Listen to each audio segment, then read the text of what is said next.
Hello guys and welcome to this stream. Welcome back to Lex Alexas. Today we are going to kick off the start of the Championship 2025-2026 season with a live stream of Birmingham versus Ipswich Town.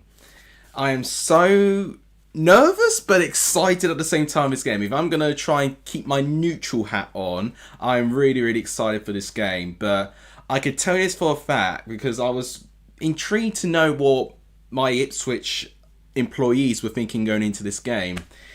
They all think it's going to be tough, and it's a strange season for Ipswich this year.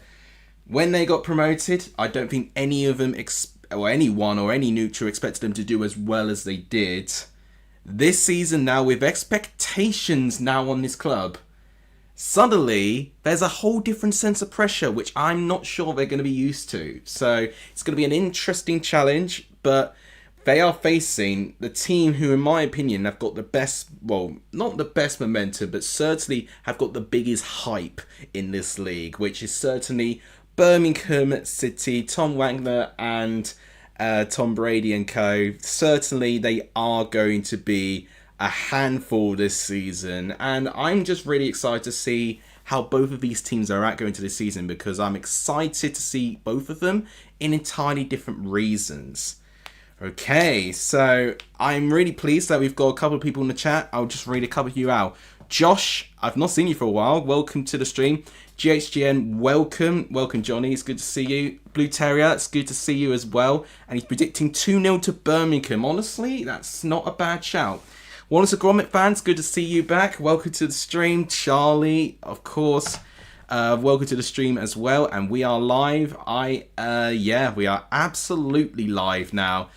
Up the Terrier, says Blue Terrier. Great start for Huddersfield. I gotta say, I know not many people saw my League One table predictions, but I made that video before they got Alfie May. If I knew that Huddersfield were going to get Alfie May, I would guarantee you I would have put them at least third, if not second. Just absolute ambition shown by Huddersfield in League One. But yeah, it's just going to be interesting to see how they get on tomorrow. Championship is back. Absolutely, Hector. How am I doing? I am doing really well. I'll be able to elaborate on what's been going on with my life. I kind of like that these streams give me an opportunity to catch up properly with you guys. Because a lot of the time in the videos I don't really address on what goes on in my life. But yeah, certainly some things have happened. So yeah, really excited to reveal more. 2-1 Ipswich. Don't think Birmingham will be as good as people think. Okay, interesting. So we're getting people who are thinking that Ipswich might not be up for the pace, and then there's the opposite way round of that as well. So certainly this is why this game's so exciting, because we have no idea how this game's going to be until we get a real good glimpse now. I mean, it could really be the case where actually both of them may not be at their best, but it's just going to be interesting to see who will be at their best on the night. It's all going to be very exciting. Sart, welcome to the stream. He's predicting 4-1 to Ipswich. My prediction 2-2. Okay, so we've had Birmingham wins, draws, and Ipswich wins as well.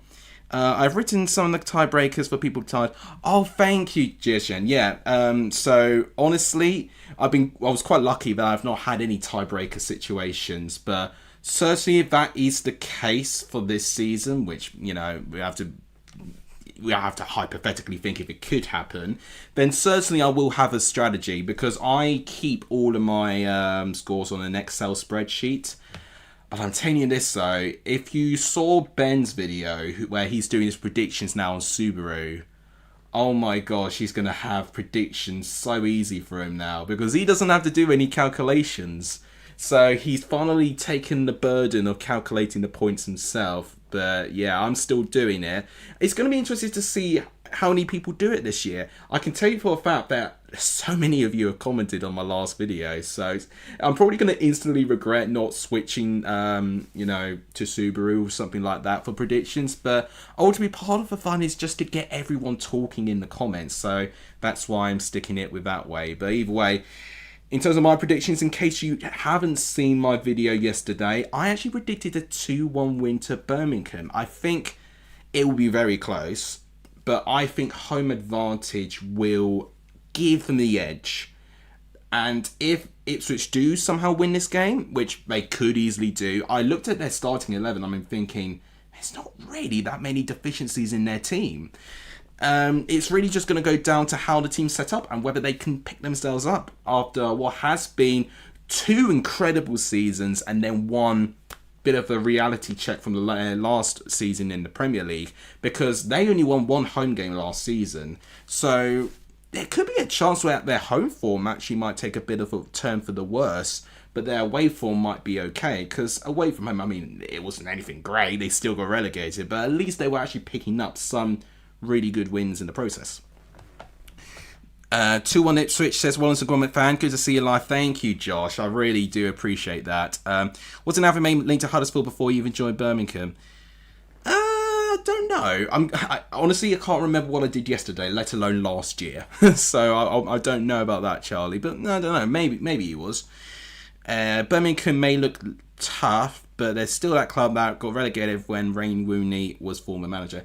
Yes, some of those players are still there, but if you saw their squads, which I will show in a minute, they have definitely got half of that squad with new signings and half of the squad that were in League One that got them up, which I think is nice. It's not an entirely changed starting 11, which I think I was going to be interested to see how they were going to balance that, because they've made so many transfers that all of their new transfers could just be a new team in itself. But I'm glad that they've sort of integrated the new signings and the players that got them out of League One too. Is that an app? It is an app. You can get it on an app on your phone, and you can also do it online as well. So it works a bit like Super 6. You can just basically log in your predictions. You can join leagues, like you do for EFL Fantasy and the Premier League Fantasy, and essentially the website or the app calculates the points for you. It's not the same as the 3 points for exactly correct score and the 1 for draw and 0 for nothing. It's a little bit like Matt's system, where you can also get a bonus point where you predict like extravagant scorelines and if you get 5 goals and stuff. So it's not quite as straightforward as I tend to do it, but it is a system that does actually calculate their points itself, so it does lessen my burden. But I am going to give it a go this season to do the scores. I mean, because you would know that actually I am not tied with too many other commitments other than my full-time job now. So I'm going to give it a go, and we're going to see what happens. Right, let's actually soon preview these teams. Let me just read more comments. Lee Grant was the brains behind McKenna's promotions. Yes, that's a fair point. Obviously, he did leave Ipswich to join Huddersfield, and he's clearly shown a good, promising start. It'll be interesting to see if he can sustain that. Tiebreakers winner. Yep, I have. Comments with interactions with videos as pushing it out. Isn't a lose-lose situation. Yeah, no, exactly. So that's why I do want to get people talking, Charlie. So that it is not a lose-lose situation. You're absolutely right. Are you confident about getting? Oh yeah, that's for Blue Terrier. Yep. Okay, so I'm really glad to see a lot of you. There's quite a lot of viewers today, and a lot more than normally I get. And I'm actually a little bit surprised that not many streamers are giving coverage for this game. Perhaps maybe they've actually been given tickets for this game. Who knows? But what we are going to do... Oh, hang on. Unmute. Sorry, just had an error message there. Okay, I'm assuming audio is fine. Okay, so let's actually see the teams. Okay, I've got to be careful here because they keep updating. I want to give a spotlight to the teams. That should do it. Do you see the teams here? Right, there we go. Very nice. So, this is where I'm getting the teams because for some strange reason, SofaScore wasn't really showing the teams. So, I had to get it from Sky. So, Birmingham, they've gone for Allsop, Asai Samuel, Clara, Phil Newman, Cochrane there. You've got Iwata and Pike as the double midfield pivot. Then you've got Damari Gray, Stansfield, Keshi Anderson, and obviously Kyogo Furuhashi up front. So Stansfield, not the singular striker. It could be the case where Stansfield and Furuhashi operate as a front two, but they're doing it as a 4-2-3-1. So maybe that's what they'll do. Their bench as well, Birmingham. They've got James Beadle, Ethan Laird, Christian Bielik. Tommy Doyle's not even starting. He's on the bench. Leonard, I think that's Ryan Leonard, Dykes, Williamson, Gardner Hickman. I mean, that's Taylor Gardner Hickman in their squad as well. and our cash-in, which they got very recently. And then Ipswich's squad, you've got Palmer, Johnson, O'Shea, Greaves and Davis. We've got Jack Taylor. I've got to say, Jack Taylor has been, in my opinion, one of the most improved players in the last couple of seasons for Ipswich Town. He was barely getting a look in 2 seasons ago. Then he started getting a bit more used in the Prem, and now he's starting, and I'm really pleased to see the improvement. Matusiwa, I can't say his name, Matusiwa, from the big money move from the French league. I'm really excited to see how he gets on there. Ogbene, it's good to see him back in the starting 11. He got a long-term injury last season, so he was missing for most of the season. There's Sammy Smodics. I'm glad he's starting, and Jack Clark as well. Wow. And George Hurst is up front. Then for the bench, you've got Walton, Kipre, Wolfenden, Chaplin, Ashley Young's on the bench, Al Hamadi, Cameron Humphreys is on the bench. I'm glad that he's on the bench. And interesting stuff, Nathan Broadhead is on the bench. Obviously, he's linked with Wrexham at the moment, so he is actually still, in the squad. If he wasn't in the matchday squad, I would have thought, that's it, that's him gone. But he's still there. And Barbrook as well. Those are your squads. Let me know of your reaction to those squads. I just saw that attack is brutal. Yes, it sure is brutal. Oh, there we go. Now they've suddenly put the starting 11s. That's what I've been waiting for this whole time. So, yeah, you can see here, they've gone for a 4-2-3-1 as well. They've gone for 4-4-1-1 here. Service score for Ipswich. So that's a different formation there. For me, I feel like both will change their formations at some point in the game. But this is what we get. This is what our squads are looking like going into this game. Cedric Kipre. Yes, Cedric Kipre in the bench for Ipswich. Jack Clark needs to prove himself. Yes, I was quite disappointed with his performance in the Prem. Because I thought with the momentum he would have picked up from Sunderland the season before, I thought he could have taken that, but didn't prove to be the case. But then, strangely enough, Sunderland got promoted the one season that Jack Clark wasn't there. So it just goes to show that sometimes maybe relying on a one source to get you goals, maybe it's just not the case. Oh, right, that's the new signing for Birmingham. What was his name again? From Werder Bremen. I literally just remembered seeing the transfer, was it yesterday? And I've already forgotten his name. Yeah, he was shaking hands with him. What was his name? I'm being really thick here. I should know this. This is the problem where I see things when I'm at work. I've got like one eye on it, and then suddenly I get a call or something. Oh, Deutsch, isn't it? Deutsch, I think. Yeah, he's around. He's waving out to the fans. That's another player that Birmingham have got who could be absolutely brutal in their attack when he eventually is in their matchday squad as well. I mean, for Ipswich's point of view, maybe they could feel lucky that they don't have to face him. I'm wondering if Smodics would destroy the league again.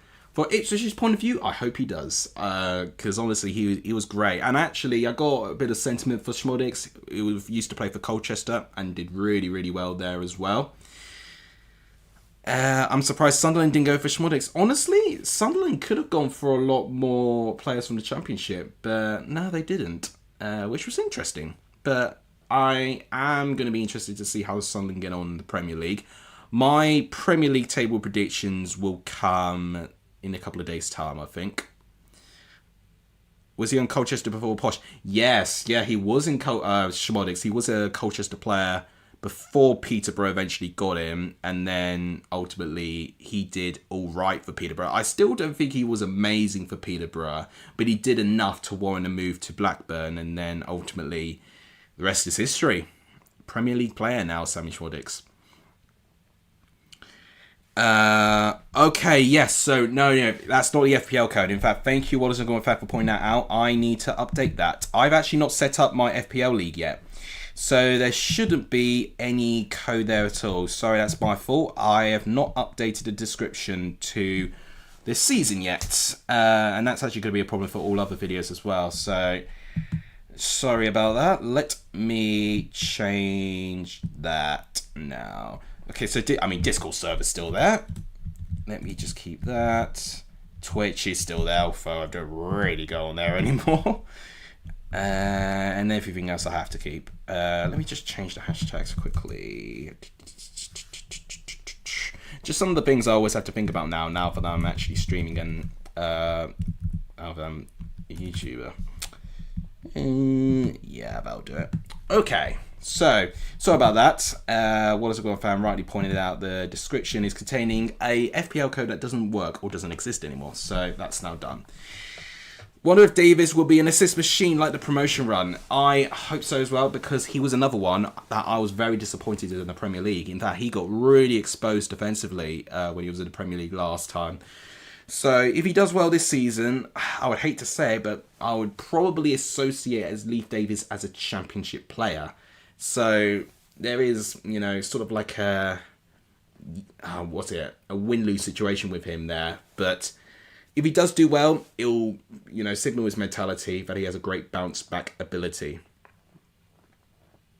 Jack Ward says, am I related to Ben HD? I'm not.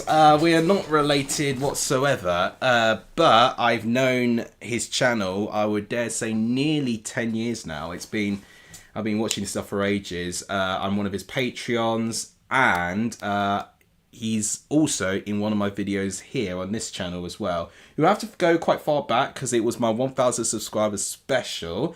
But yeah, we essentially talked for an hour and a half about all sorts of stuff in the end. I actually really enjoyed that. It was a really good opportunity just to kind of actually spend some time with Ben as well, and not just giving him the odd message from being a Patreon of his as well. So yeah, it was a great moment. That at the time was a pinch me moment, thinking, oh my gosh, I'm actually talking to someone who has over 40,000 subs at the time. It's amazing. You look a lot like him. Ah, well, okay. I don't know how he'll take with that, but thanks. That's a compliment to me. I'll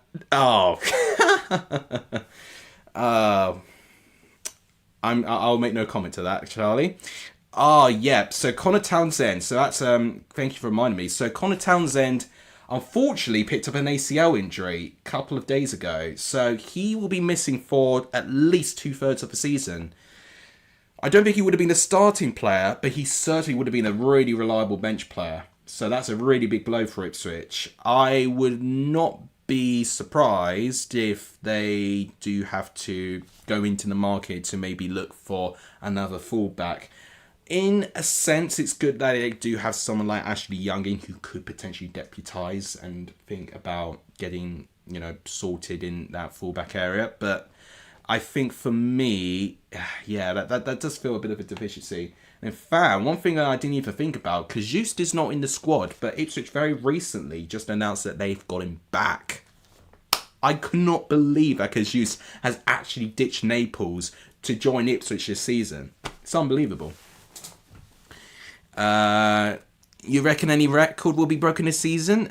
Reading, Manchester United and Burnley sleep peacefully.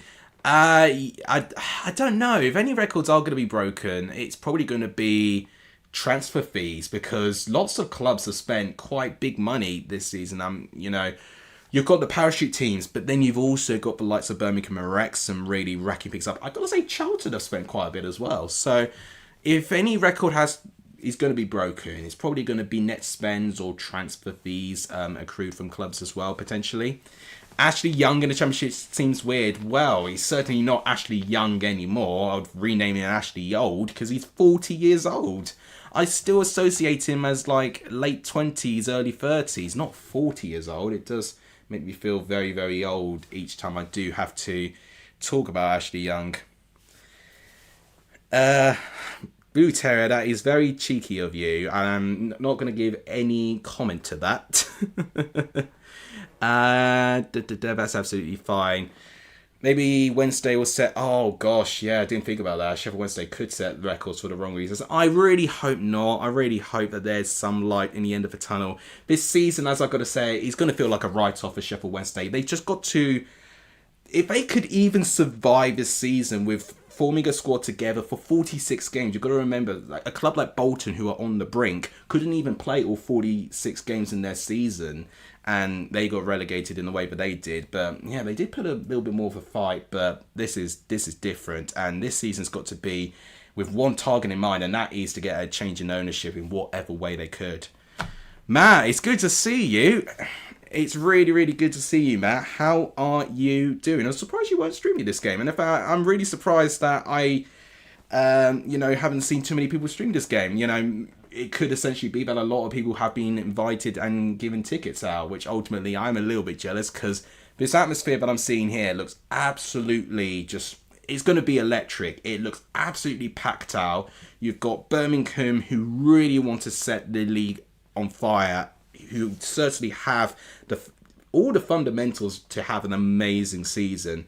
And Ipswich, certainly with squad power, are going to be one of the favourites to get out of the Championship as well. I've predicted for a Birmingham home win. I certainly think they could start quite well. And Deutsch is not even playing the striker they got quite recently as well. So I would dare say that Ipswich are actually playing them at a time when they're not going to be full strength. So this is going to be a very interesting situation here. And I am going to be expecting both clubs to still be involved in the transfer window come the end of August. It feels like when Obi Mikel went to Borough. Yeah, that is, yeah, I almost completely forgot he went to Middlesbrough for a bit. Yeah, you're right. He would have been around that age as well.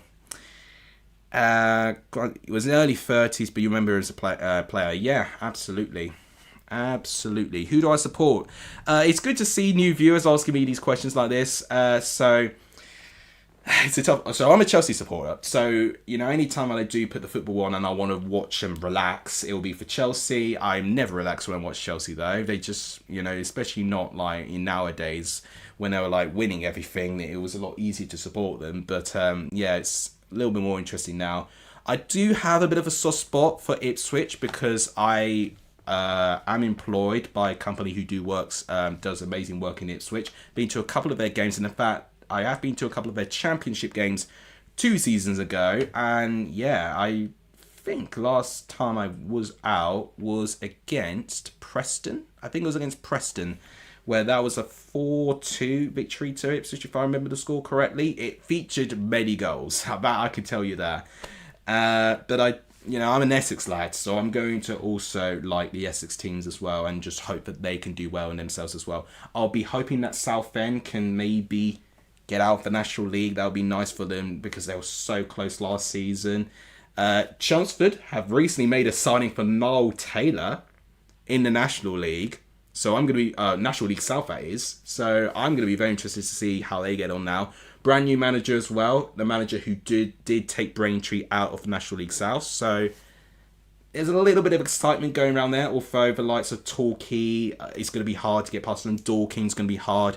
Maidstone will always be there and thereabouts as well. So it's always going to be tough. And Ebbsfleet, last time they were around in the National League South, they want the league. So tough for them. And then Colchester as well. Cowley brothers, giving them a good sense of momentum. Drew in their opening game of the season, but based on the employers I spoke to in Colchester this week, they actually just were very complimentary to the way that Tranmere played. They were very, very good, apparently, in the first half. So, naturally, I want the Essex teams to do well. And then in terms of the teams that I do really, really, actively want to see do well will be Chelsea and Ipswich. That's my elaborate answer to the question because everyone has their own way of supporting a team. So, thank you for mentioning that. Yes, I was actually looking through George Benson's live stream just before I went live. And yeah, Esteval scoring the goal for Chelsea. I'm really, really, quite excited for him because he was one I almost forgot Chelsea signed. So, could be absolutely exciting time. So, the players are now walking out. Ipswich are already lining up. It's now Birmingham who are now lining up fast. There seems to be this sort of mist there. It could really just come down to flares and stuff.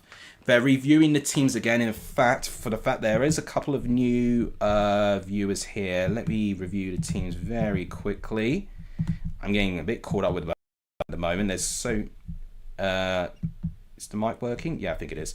So, squads are as follows. For Birmingham, you've got Allsop, Jay Stansfield, Damari Gray, and Kyogo Furuhashi. I'm really excited about that. I mean, Gray and Furuhashi and Anderson and Stansfield, that could be brutal. But then you look at Ipswich. So you got Alex Palmer, Leith Davis, Jacob Greaves, Darryl Shea, Ben Johnson. You got Ogbene. I'm glad that he's made an appearance again because he was injured for a lot of the Prem last time around. Jack Taylor has really come to his own and is really going to own that space in the midfield now. Matthew Siwa, I'm quite excited to see how he gets on. I would probably associate him as one of Ipswich's marquee signings. Quite an exciting one. Jack Clark and Sammy Schwadix together in the Championship does excite me. And George Hurst up front. I have a feeling those are not going to be the formations when it does come around to the game, but those are the squad players. Are they showing the bench? I don't know if they are. Oh, there they are. Yeah, the bench. So, Birmingham got Beadle, Laird, Cashin, Bielik, Doyle. So, Tommy Doyle's not even starting. He's on the bench here. Williamson, Mark Nellard, Garner Hitman, and Lyndon Dykes. Certainly, a lot of that squad are capable Championship players. And then Ipswich, you've got Walton, Cedric Kipre, Wolfenden, Ashley Young, Cameron Humphreys, who did relatively well. Was it Wickham he was at last season, I think? Because there was another Humphreys, I think, at Barnsley, which I kind of get them confused. But no, I think it was Wickham, where Humphreys actually had a really good season. Finney Barbrook, Nathan Broadhead, still in the bench. You know, he's not exiled from the squad as of yet. Connor Chaplin and Ali Al-Hamadi. No Jean Kazust, but he is going to be an Ipswich player this season, as I think it was announced yesterday that he is actually going to join Ipswich for another year instead of Napoli. Amazing stuff. We have a Coventry. I'm always going to have a soft spot, Matt. You know, you've supported me, so naturally Coventry are going to be a team that I like in a way. But keeping my neutral hat on, naturally, I want every club in the Championship to do well. But of course, Frank Lampard was one of, if not my favourite player growing up. So he's going to certainly be, you know, whatever he does, I'm going to feel very popular with him there. Can I actually watch the match on here? I unfortunately cannot show it, Joseph. Ultimately, my stream will be taken down, and actually my channel could be taken down as well. The best I can do is comment on what I can see and give you as close to the descriptions as possible. That's all I can do, unfortunately. But it's good to see you on the stream. Reversed arrows, Birmingham system. Yeah. Okay, see you at half-time. Thank you, Wallace, a Gormit fan, for being here. Birmingham was got relegated out of the 22 second tier with 51 points in 1994 with 50 points. So yeah, okay, that's a good stat. So they're only the second team that have been relegated twice with 50 points. And as I'm saying that, Jay Stansfield's just kicked the ball. It's already 8 o'clock. Time has absolutely flown by. I've not even got my timer ready. Ultimately, this is what happens when you don't do this for a couple of months. You forget how to do your job. But it is officially the start of the Championship season. We are 16 seconds into the new season. Birmingham are the team with possession. I feel like my cat's nearby, but I don't. I feel like I hear him, but I don't at the same time.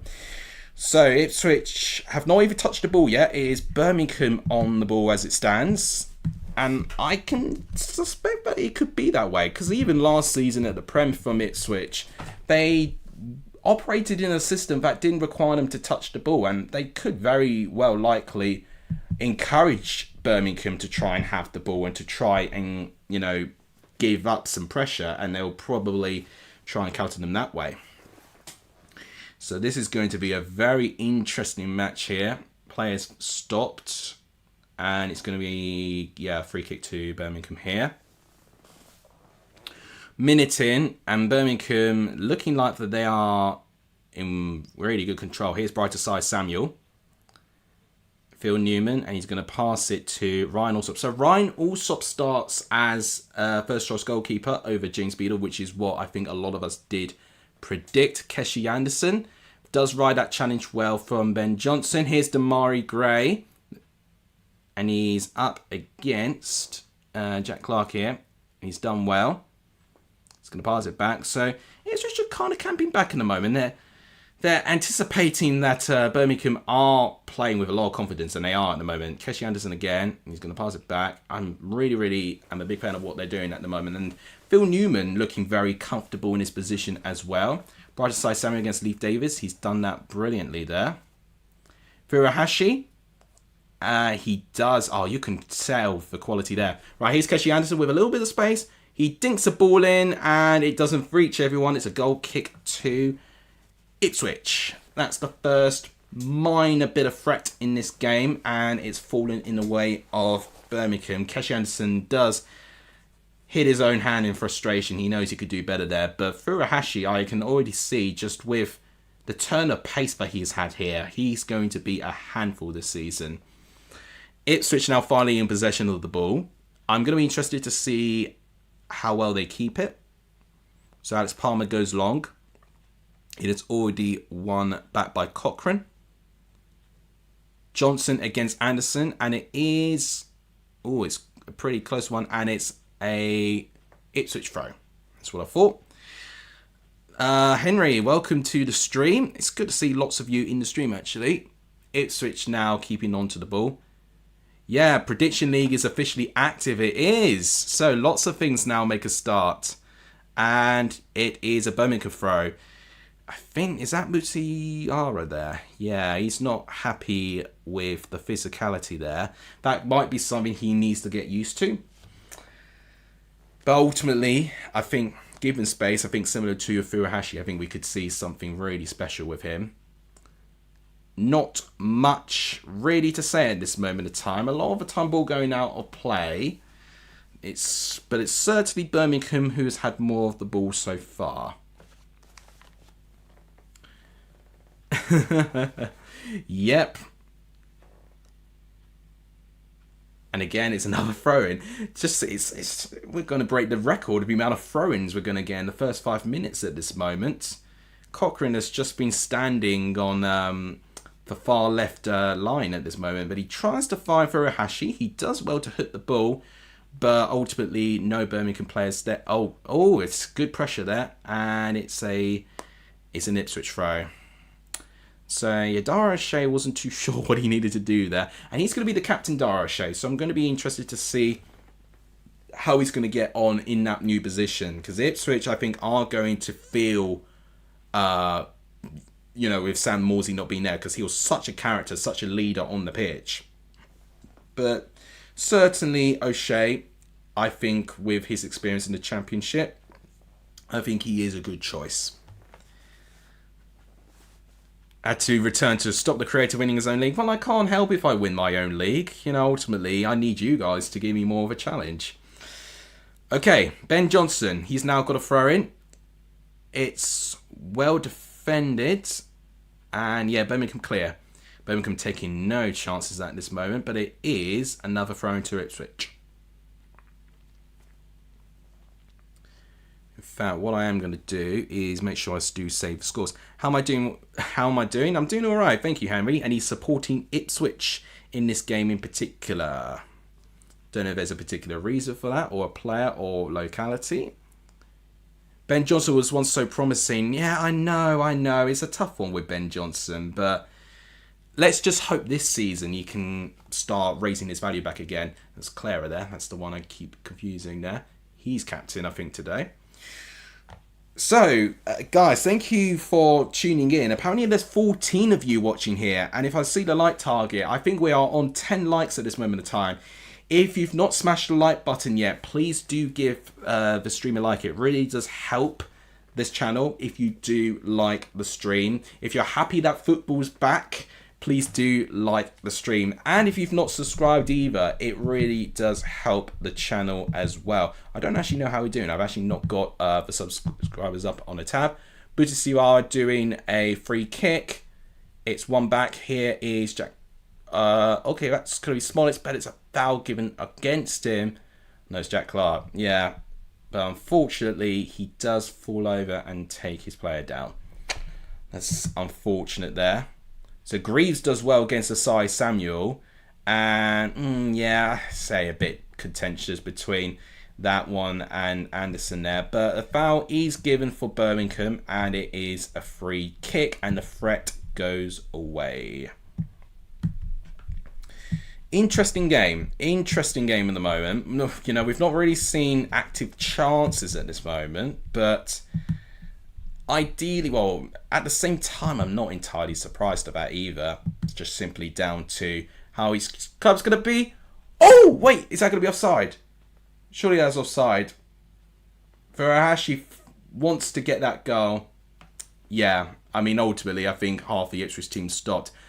So here I am, just trying to sort out a tab, and then suddenly this happens. Right, what happened here? So Damari Gray, then headed back, and then...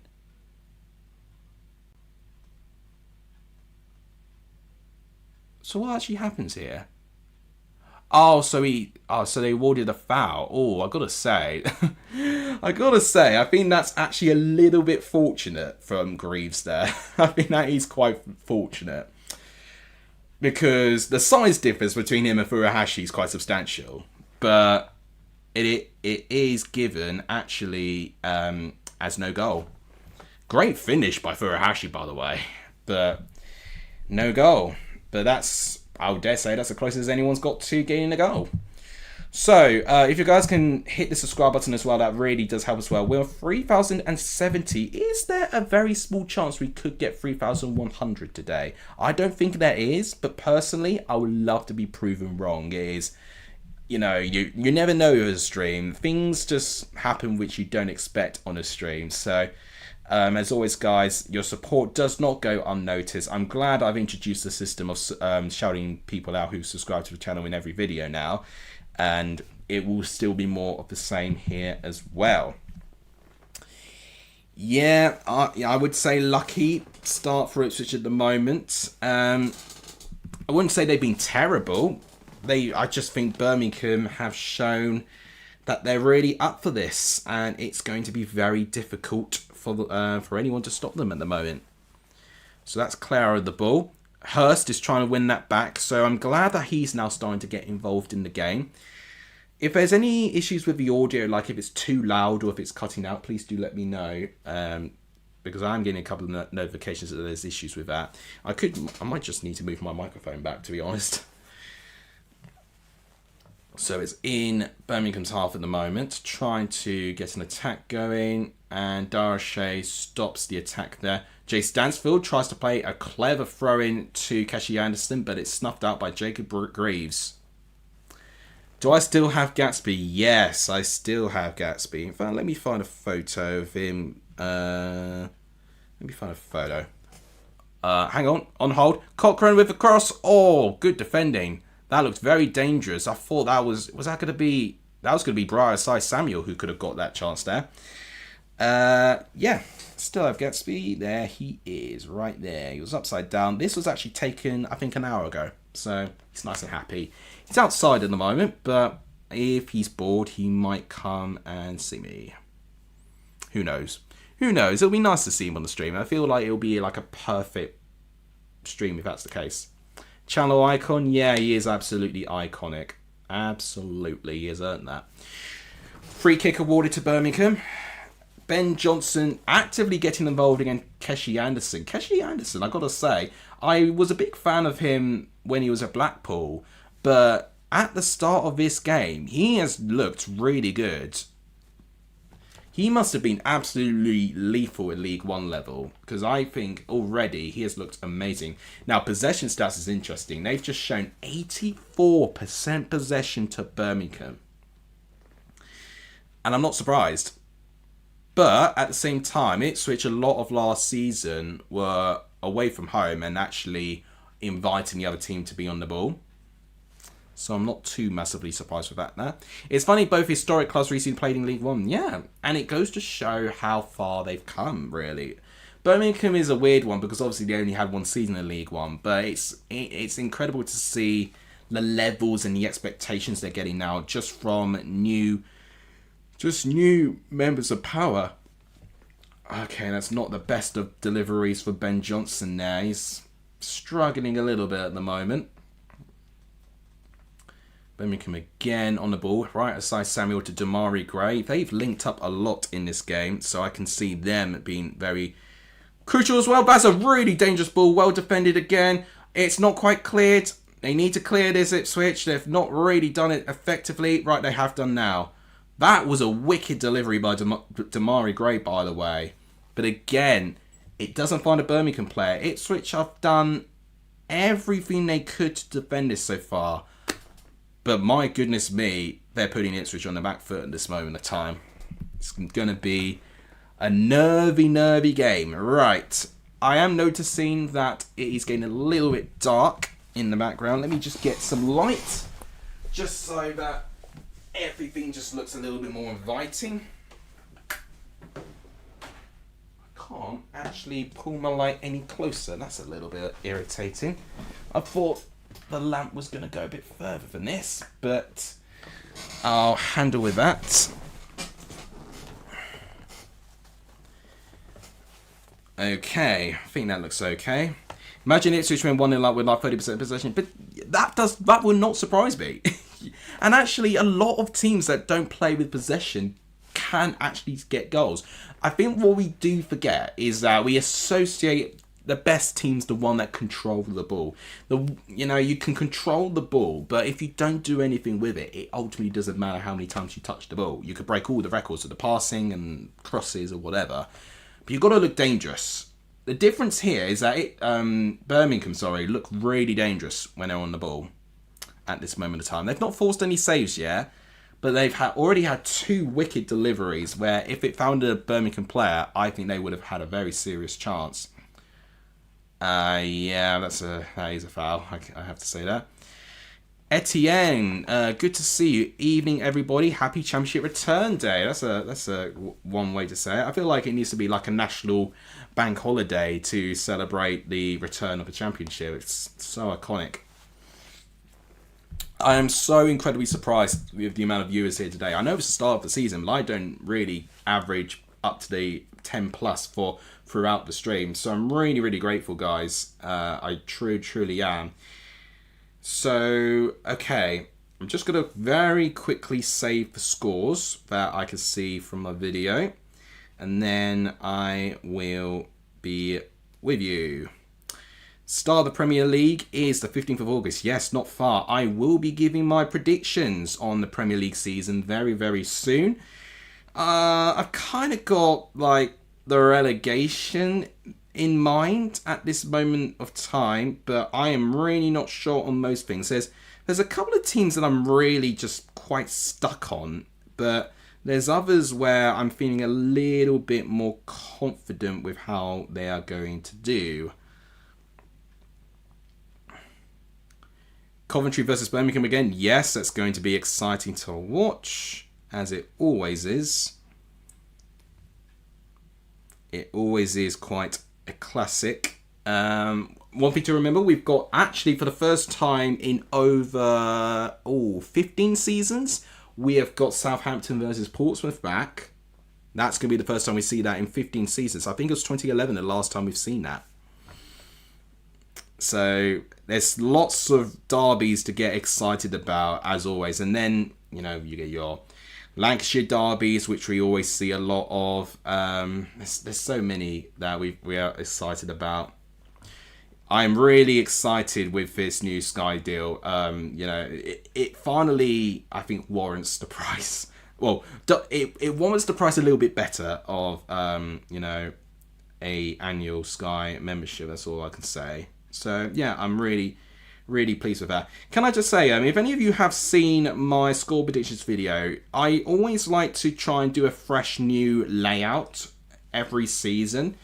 Did you like the layout that I used last time? I mean, it was quite simplistic. I am finding some issues with formatting the spacing of the teams, but I think it's going to be something I will figure out over time. I had to make it quickly because I was working the next day when I recorded it, and I can't lie, I finished editing it at 3 a.m. in the morning, so I was absolutely shattered making it. But I had to make sure before I left work at 7 that I saw that my video was going to be ready, and It was for the most part ready. I just had to update the description, and that's all I needed to do. Right, I'm just seeing so many predictions in the comments and just remembering that I've got to now write all of these down and calculate them. This is, I'm slowly short of realising that maybe I should have used Subaru to give me some free time. But you know what? I like seeing everyone leaving their predictions in the comments. Right, okay, that's all the predictions saved as of now. And potentially, if anyone has predicted in the chat who hasn't left a comment in my video, I might include your scores as well. Forest to finish top 7 again, I think. Yeah, Forest is such a tough one. It is a really tough one, Nottingham Forest. I am leaning more to being optimistic rather than pessimistic. I'm going to be very intrigued to see what the outcome of the Europa saga is going to be between Palace and Forest. Whether that has a bearing, I don't know, but the fact that it has been dragging on for so long, it is going to make things interesting.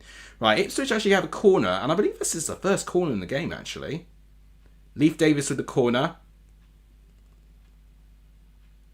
I think it was Hurst that got pushed. He wants a penalty, but it's not going to be given. Birmingham trying to counter, but it's good defending by Jack Taylor. He wants a foul there.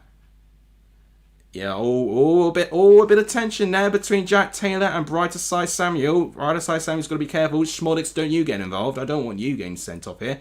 Right, now George Hurst, just be the mediator. Just get everyone out of it. But, yeah, a couple of bandbags being thrown there. 18 minutes in.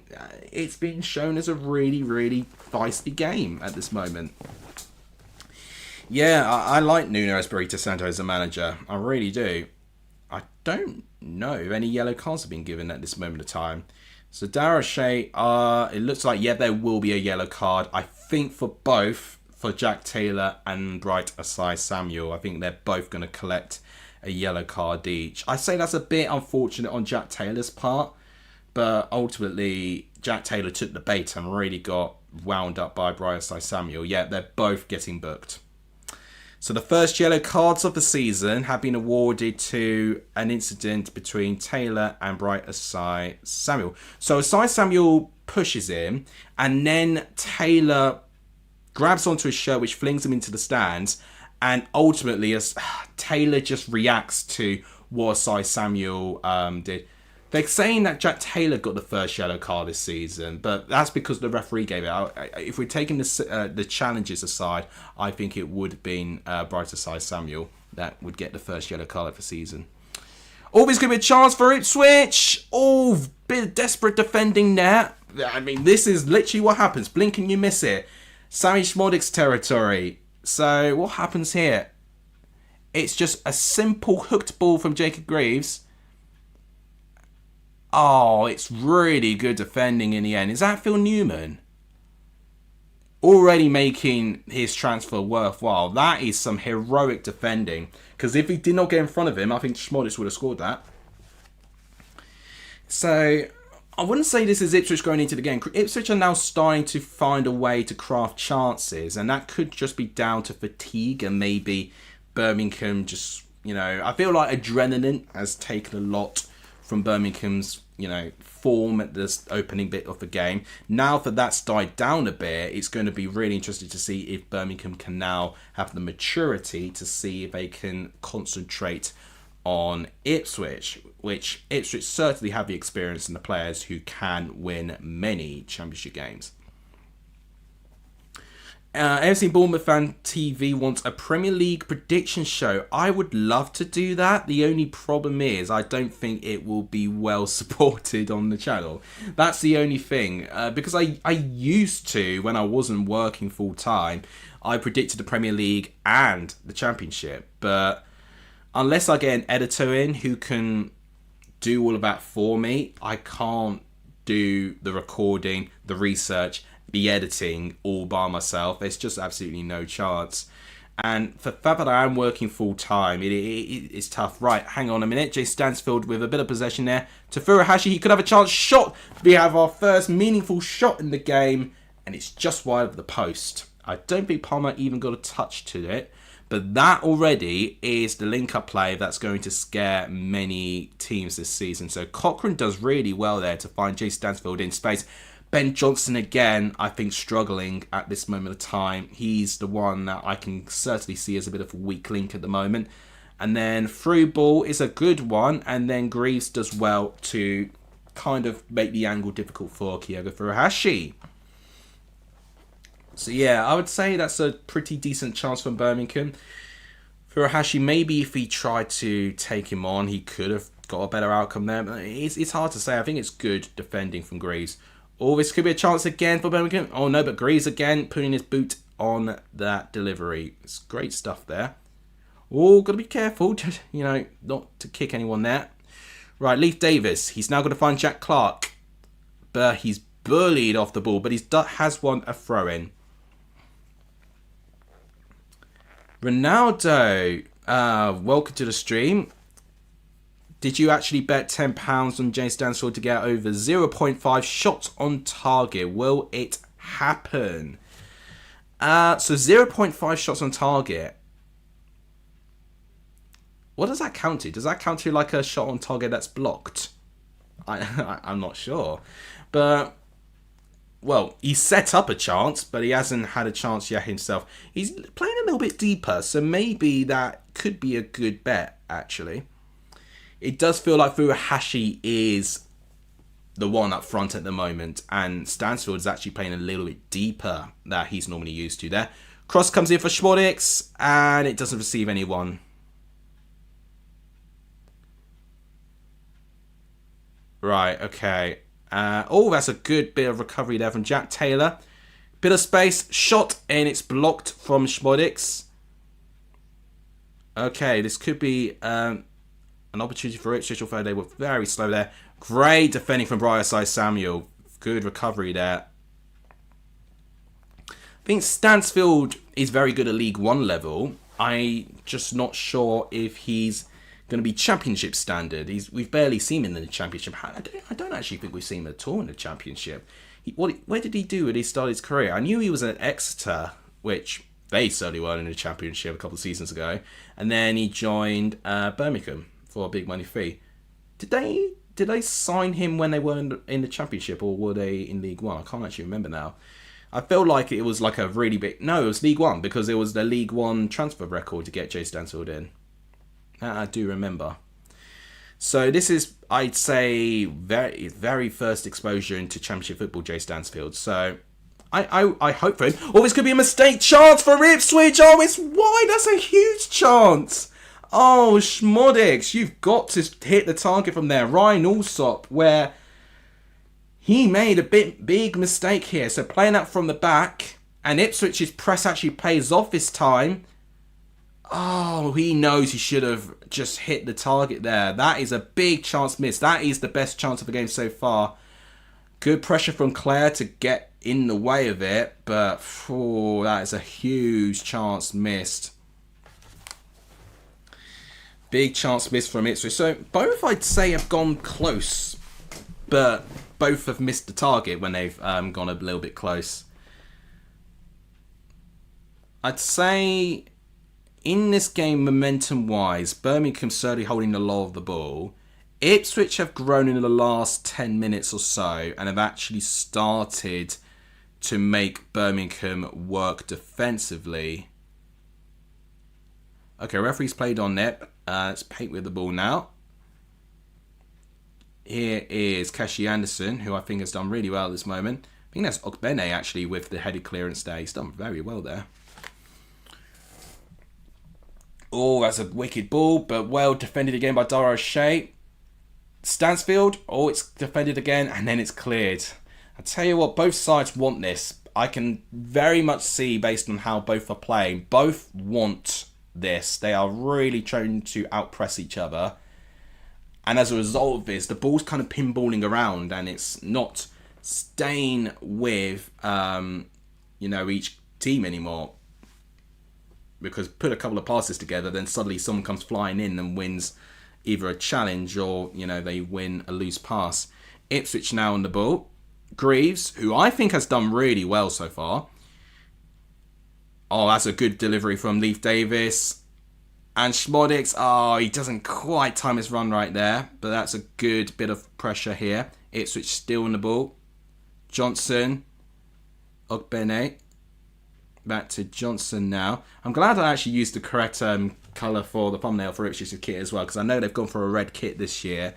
But they could have done their third kit, which... Was it a pink one? I can't remember if that was the one. Norwich had a purpley pink one. I can't remember if Ipswich did. I need to react to the kits again, actually. The home kits actually did okay for views. So I'll do away kits as soon as I can as well. I'm rooting for Wrexham to go up. Only club in the league that's never played in the top flight. That's a good fact for you there. And yeah, you're probably right with that assumption there. I mean, if we're going as far back as, you know, pre-Premier League stuff, then yeah, absolutely.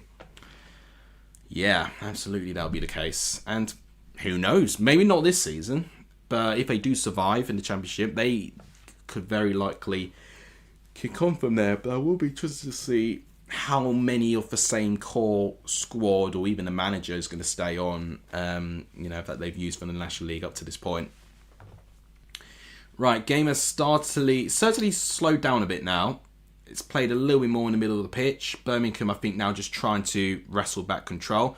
That's a quality ball. I mean, Furuhashi is looking so dangerous. He's going to be a nightmare for teams, I can already tell you now. Just even the quality just to get the touch as well as he did from not even looking at the ball. That is the sort of player that they're getting. So, yeah, Birmingham, I think, are going to really enjoy Furuhashi. Damari Gray's looked okay as well. But yes, it is a throw-in to Ipswich now. So, in terms of a question for you guys. So, yeah, as a question, based on first impressions on the first 28 minutes of this game, what position of the table do you still see Birmingham and Ipswich finishing? It still feels a bit hypothetical that there's going to be 45 other games that both of these sides will have to play. But based on what I've seen, what you've seen at this moment, where do you see each team finishing? Because I think part of my concern was that when I predicted Birmingham in 5th, I was thinking, you know, I've not predicted them as high as others, but then I'm still predicting them to finish in a top 6 place. And I didn't want them to completely fall off a cliff and be, you know, below par. But they, I think, have shown that they do have potential. I don't think they're perfect as of yet. There's certainly some vulnerability. But I think if they can work on things going forward, they will be such a threat. They will be. And Ipswich at this moment of time, I think there could be a squad that will be a slow burner. But I think once they do get everything sorted, they at this moment look really... they look a little bit better than I thought they were going to be, actually, Ipswich. I thought they were going to be actually quite slow and quite nervy in this game. But actually, I think they've been okay. They have been okay so far. I think with Ipswich, you'll rely on what they've done in the transfer window. Yeah, that's a very fair point. Johnson, who did the throw in there. Yeah, cameras on Johnson a little bit there. Cochrane now back with the throw. I think it's because was it a foul throw or was he in offside position? Ipswich 2nd and Birmingham 7th or 8th. That's interesting. So still relatively high finishes from both clubs at this moment of time. Leif Davis now charging. He's beaten Brightside Samuel. Jack Clark, who, I've got to be honest, has not done too much. Although he's done quite well there, Jack Clark. And Brightside Samuel has managed to recover. Can he get past him there? Yeah, he's done well, Brightside Samuel there. And free kick awarded to Birmingham. Ipswich 4th and Birmingham 12th. So the thing that I'm seeing at this moment is that Ipswich are still being predicted quite high by a lot, and still a little bit of reservations of Birmingham at this moment of time. If they sell Amari, they will have a ton to spend. That's a good point. In fact, I didn't mention that. Oh, Amari Hutchison's not in the squad. That's very dangerous. Oh, Keshi Anderson, speaking of danger, he could be... Oh, okay, that wasn't quite the delivery he wanted there. Oh, that's a good pass. Stansfield, shot! Not on target. It was over. Oh, I'd say that was a great opening for Stansfield. If he just kept his composure, I think that would have been a really, really big chance for Birmingham there. Okay, it was just good defending from Johnson there. Oh, that's a wicked pass, by the way. But yeah, Stansfield misses the target. He'll be a bit disappointed with that, I think. Ooh, I say both teams have had, hands on their head like that with some of the chances that they had.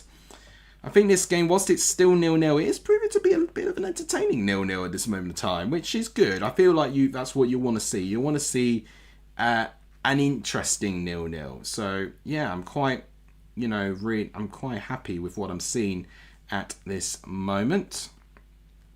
Now Ipswich being awarded with a free kick. Iwatwa's not. No, it's Sean Cole, sorry.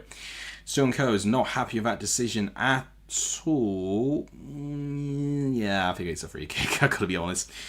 Thank you to the 19 of you watching the stream. That is amazing numbers for me. I don't normally see that often. If you guys can like the stream, it will be amazing. Let's go for... Oh, chance for Ipswich cross. Oh my word. This is what happens. I get distracted with something and then suddenly something happens. It was Leif Davis with the delivery, but it's another situation where no player was there. So, I think that would have been offside, to be honest.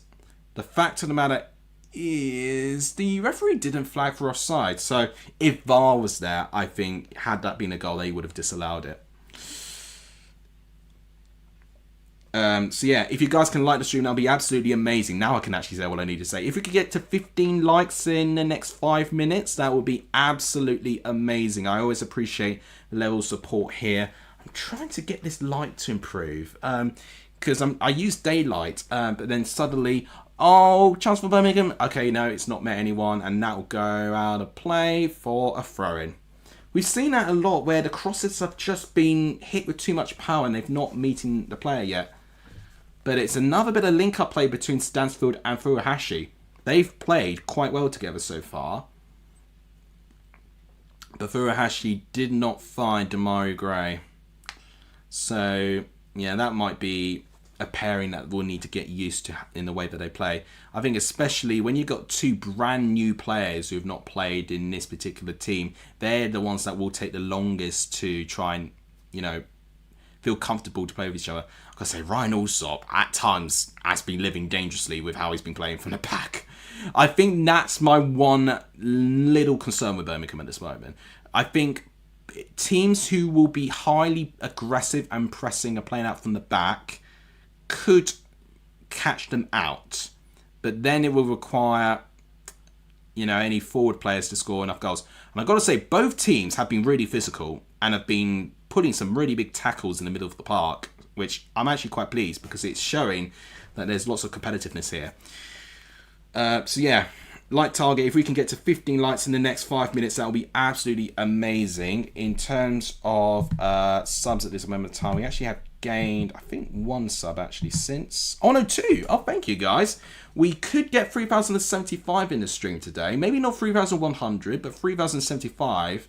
That's not too unrealistic, actually. If you guys can hit the subscribe button if you like the stream, it does really support the channel, and it means you'll see more content of me trying to predict the Championship, and I will very soon be predicting the Premier League table as well. So still lots of predictions to get recorded. But once again, guys, it's brilliant that it's officially the start of a brand new Championship season. It's always feels like Christmas. And the fact of the matter is there's still a lot more. Southampton, Wrexham, they've just advertised they're going to show as, 1 for 4 early kickoffs there. Coventry Hull, they're showing as well on Sky Sports Plus. Okay, there's going to be a break in play. It looks like Smolix is down. I hope it's not serious because he's a crucial player, but he can have an injury record there. I can see Darashay giving Johnson some instructions, and I've got to say, he's probably telling him to concentrate because he's been the one player for me which I have not been too sure with that he's coping very well with Keshi Anderson. Yeah, Birmingham, they're all congregating, they're all getting involved with team discussions as well. I think certainly for them, they're gonna highlight just to be very careful about their playing out from the back. Honestly, that's like the one thing which I think has caught them out once, well, at least once, if not nearly twice as well. Ipswich just need to be careful with the forward line, and I think they just need to stay composed, because their defending as a whole has been quite composed and has actually, apart from like that disallowed goal from Fura Ashley, they actually have done quite well defensively, Ipswich.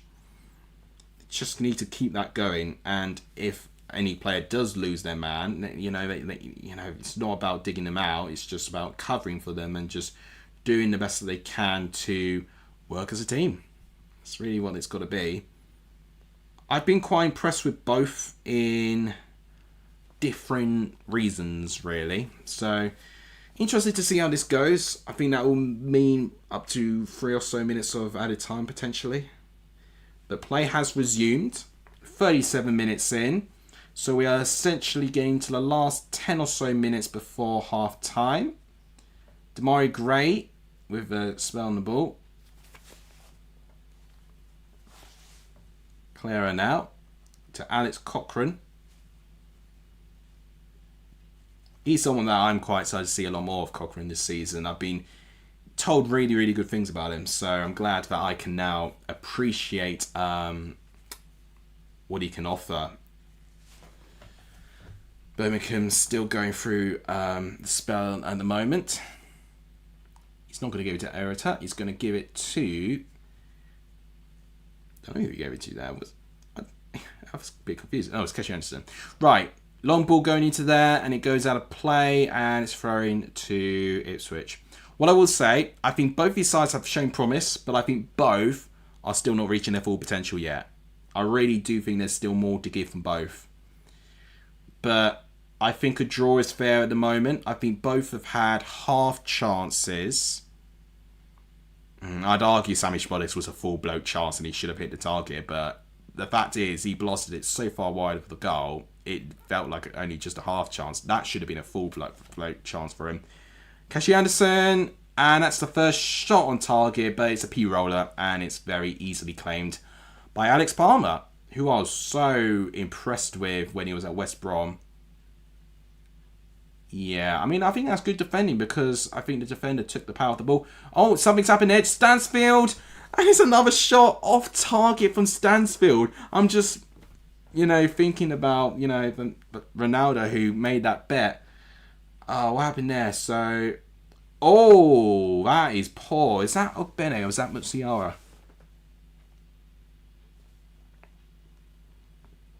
It's Mutsira.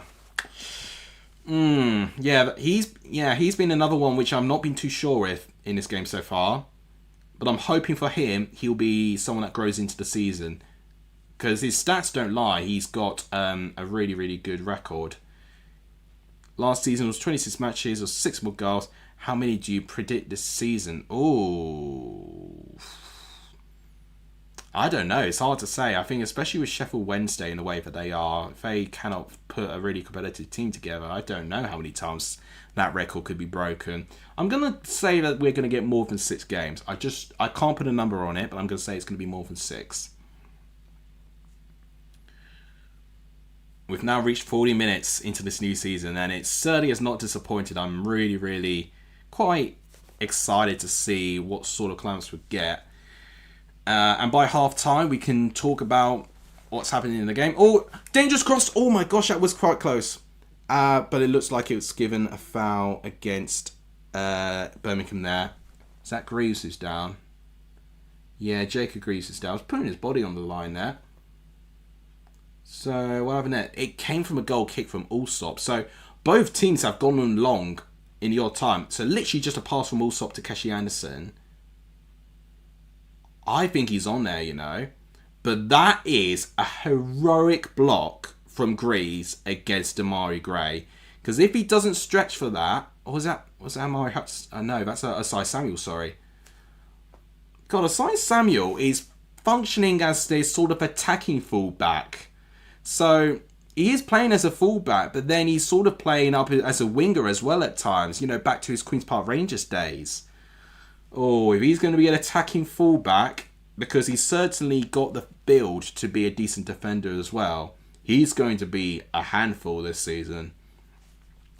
But again, I've got to say this again, the attention should be on Graves, because that was a heroic last-ditch stretch to stifle the delivery for Keshi Anderson, who has, done a couple of decent crosses. Oh, right. Yeah, that's quite poor from Ipswich there. That's going to be a throw-in for Birmingham. I think for both teams at this moment, I think both will be pretty settled with a draw, but I would certainly say Ipswich can't have too many complaints at this moment. They've not had a shot on target.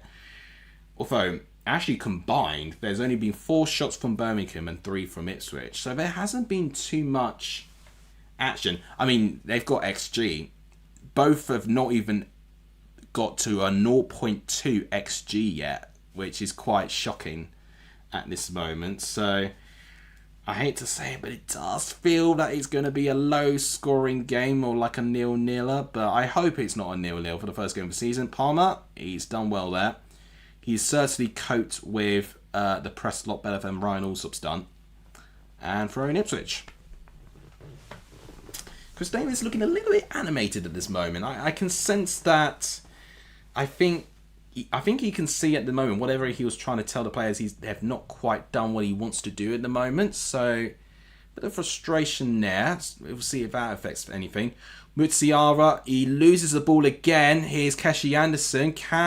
He stopped the ball right, and he's going to get a yellow card for that. Yeah, Mutsiara is not having the best of halves at the moment, if I've got to be honest. Yeah. He's not big in stature. So I can sense in the Championship he could be. I mean, it is a very fair tackle from Stansfield. That's all I can say. It's a fair tackle. And he does push down Keshi Anderson. So I can see at this moment of time the 2 players for Ipswich, which I'm a little bit worried about, are Mutusiwa and Ben Johnson. The rest, I think, have actually settled into this game perfectly. Perfectly. But those 2, I'm not too happy with at the moment.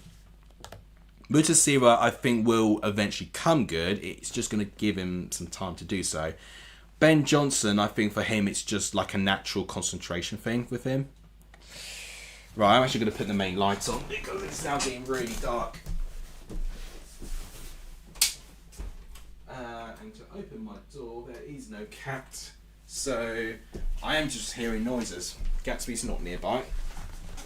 Is that Damari Gray taking a free kick? It looks like it's going to be Damari Gray. It is Gray. On target, and it's catching practice for Palmer. So, second shot on target is Birmingham's again. 2 shots on target now to them. And only, none for Ipswich.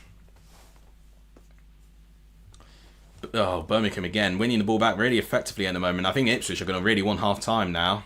Keshi Anderson. Asai Samuel. Or Dangerous Greaves. He can get that right. Ogbene. He's just going to boot it. Yes, that's what I would do as well. Brilliant. And then Claire. It's not the best of balls, but Allsop, he does anticipate it, and he boots it clear. There's 2 minutes of added time. 2 minutes. Just going to have a quick refreshment, because I've been talking non-stop for an hour 15. So, half-time is approaching. What sort of changes would you want both sides to make? And I'll be interested to know who is your current standout for both sides, but maybe for the whole game as well. I mean, my standout player at the moment is Keshi Anderson. I've been a big fan of what he's been doing for that Birmingham squad. There's been moments of excitement from Furuhashi, I've got to say. Damari Gray's been okay. Asai Samuel's been quite active in this game so far. Phil Newman has already done a great job defensively, stopping Sammy Swodix. For Ipswich's point of view, I've been very impressed with Greaves so far. No complaints. Smolitz has been getting in the right areas at the right time. It's just not quite falling for him at the moment. All right, Ogbene. Ipswich now with a bit of a spell. Johnson with the cross. Oh, that's a good header. Oh, and it's wide. Frustration from Jack Taylor. That was a great delivery from Ben Johnson there. But Jack Taylor knows he should have got out on target there. Right, it's a first time cross. And he does do really, really well to initially win that header. And who does he beat? He beats Tomoki Iwata to the ball. He does really, really well there because the height difference is insane. But yeah, he really should hit the target there.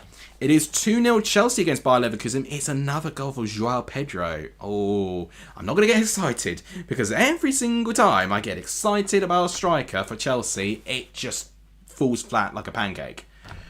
And the referee has blown for half time. 47 minutes in. Still no opening goal in the championship season so far.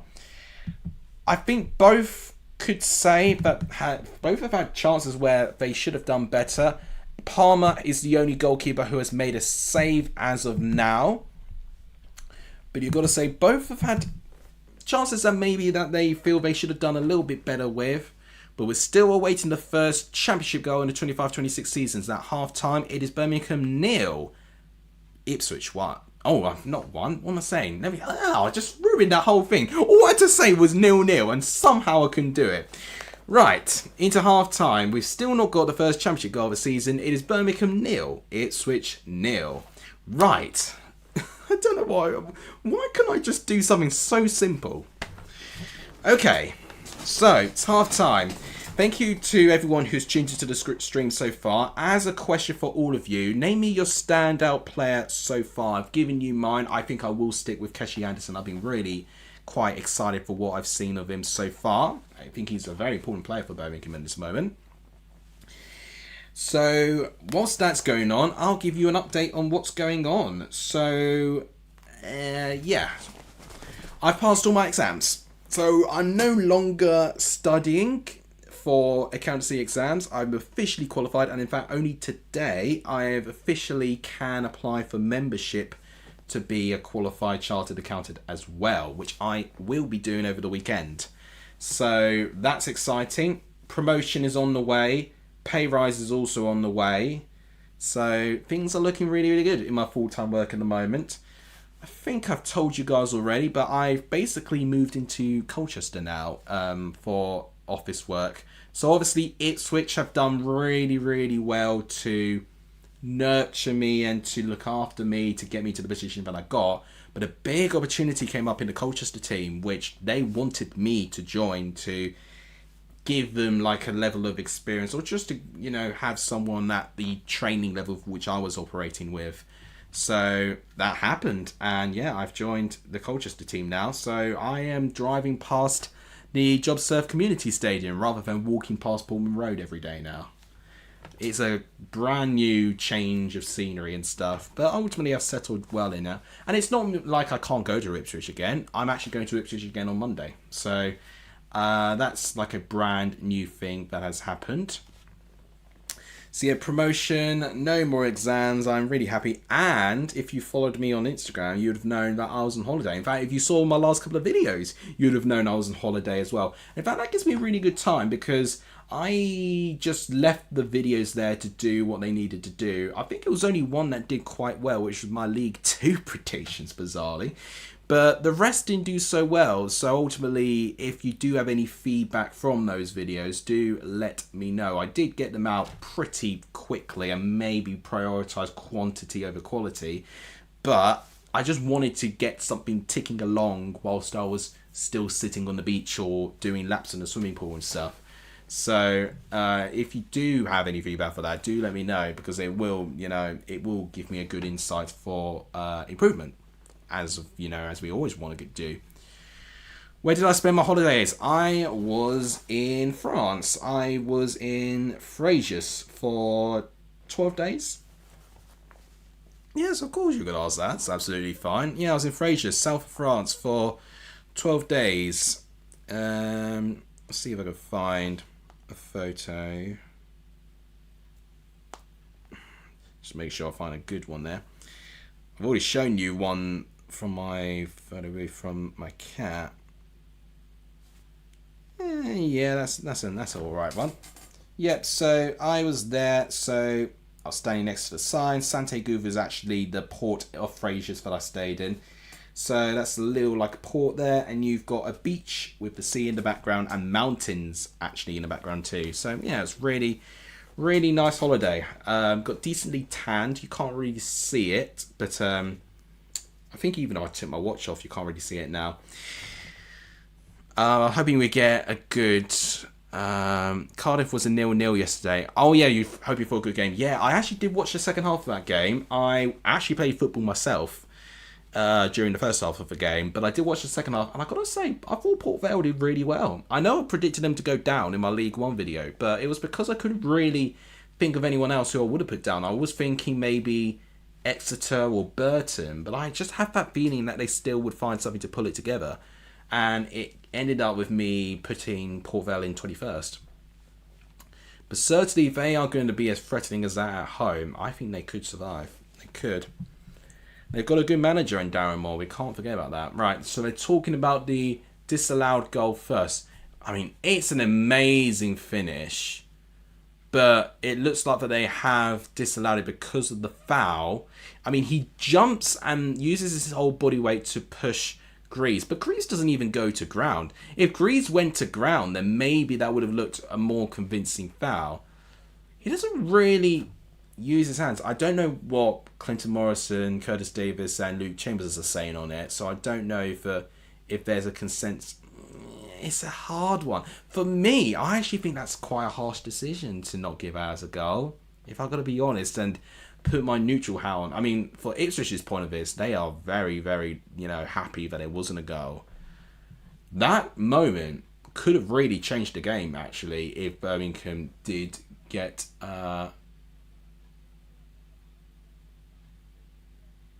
and then they're thinking that should have been a penalty there. So, yeah, they're talking about the inconsistency of the refereeing, basically. So there was another one where he puts his arm across near his neck. Not at his neck, but just under his neck. Yeah, they're talking about the inconsistency of the refereeing, and essentially it's another excuse to say that Ipswich were lucky. I can already see it. And then, yeah, Schmodis, that's a huge chance for him. But, yeah, great defending from Phil Newman. And then again, I mean, I think that should have been a goal. When Allsop gave that away, I thought that should have been it. Oh, he shouldn't have. Oh, that's frustrating. Very frustrating for Ipswich's point of view, because that's a huge chance. But we'll see if he does lead to regret that. Stansfield, he's had a couple of opportunities, but both have been off target. But he's got himself in good positions.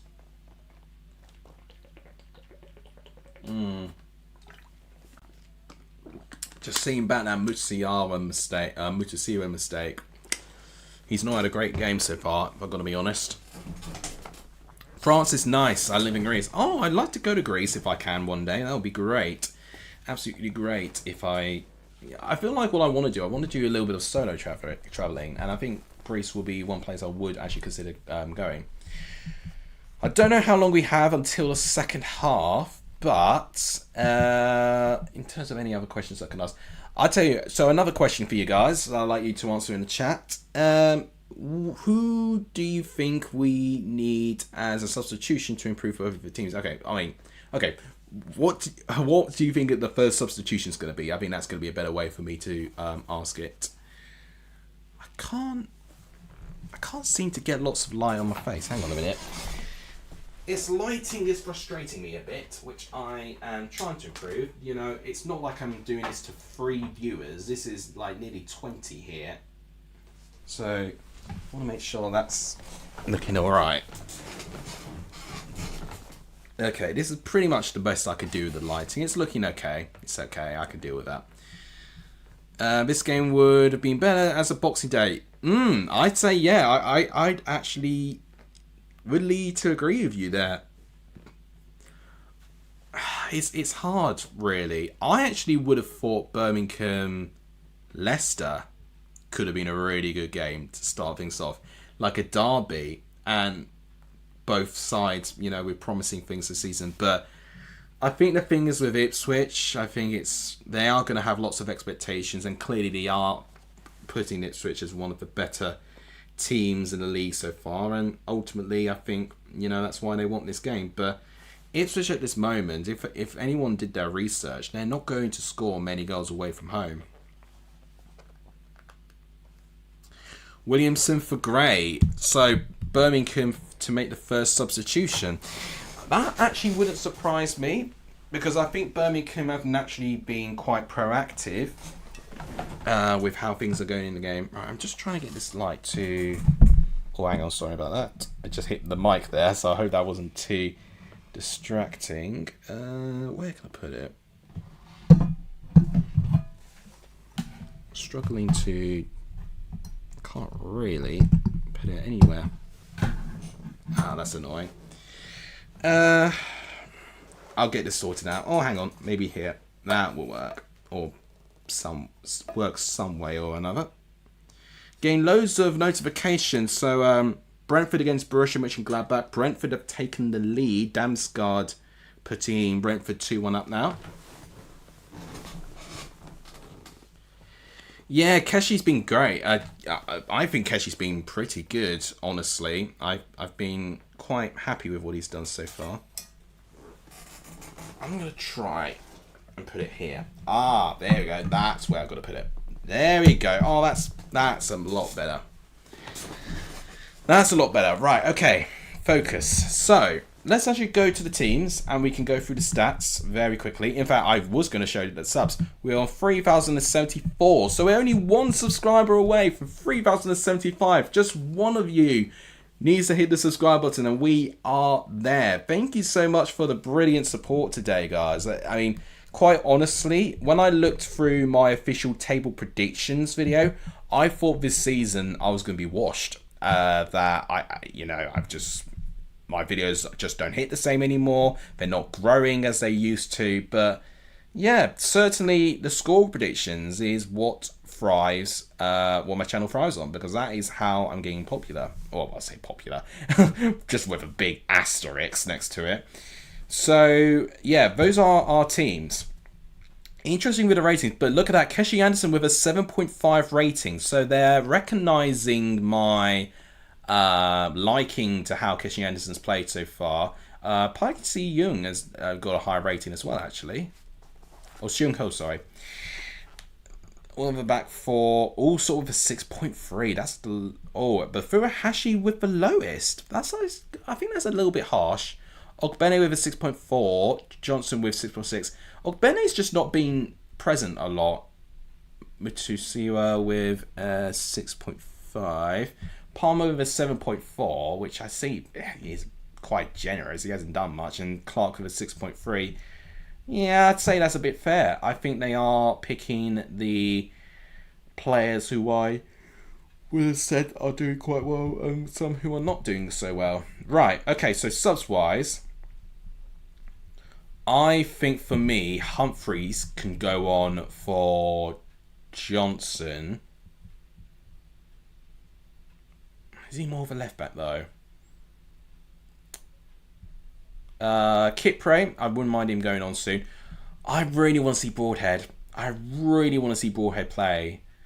I don't know how focused he's going to be with the interest from Wrexham, of course, but if he is going to be determined, I would love for him to get out there because I think he would be perfect. I tell you this game I think would have been perfect if Amari Hutchinson was there. I'm just saying. I think Amari Hutchinson's absence is being shown a little bit because Jack Clark at the moment is not doing anywhere near enough. And same with Ogbene as well. Because I tell you, if Hutchinson was one of those positions, I think we'd get a lot more out of it. Birmingham, I think Tommy Doyle will go on.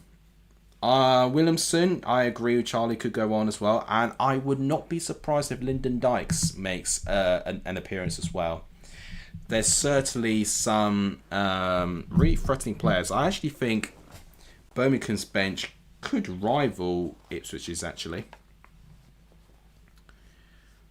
That's what you get for hiring a former Blackpool player. Yeah, was Gonfan, that's a fair point. I did mention when I was, expressing my surprise on Keshi Anderson playing so well, but I always said I was a big fan of him for what he did when he was at Blackpool. Prediction for Leeds and AC Milan. 1-1. Less said about Jerry Yates. Oh, yeah. That's true. Score prediction for Reading Huddersfield. 2-1 Huddersfield? Maybe? I'm going to be interested to see how they do away from home. Reading, I think, will be okay this season. Oh, he's here.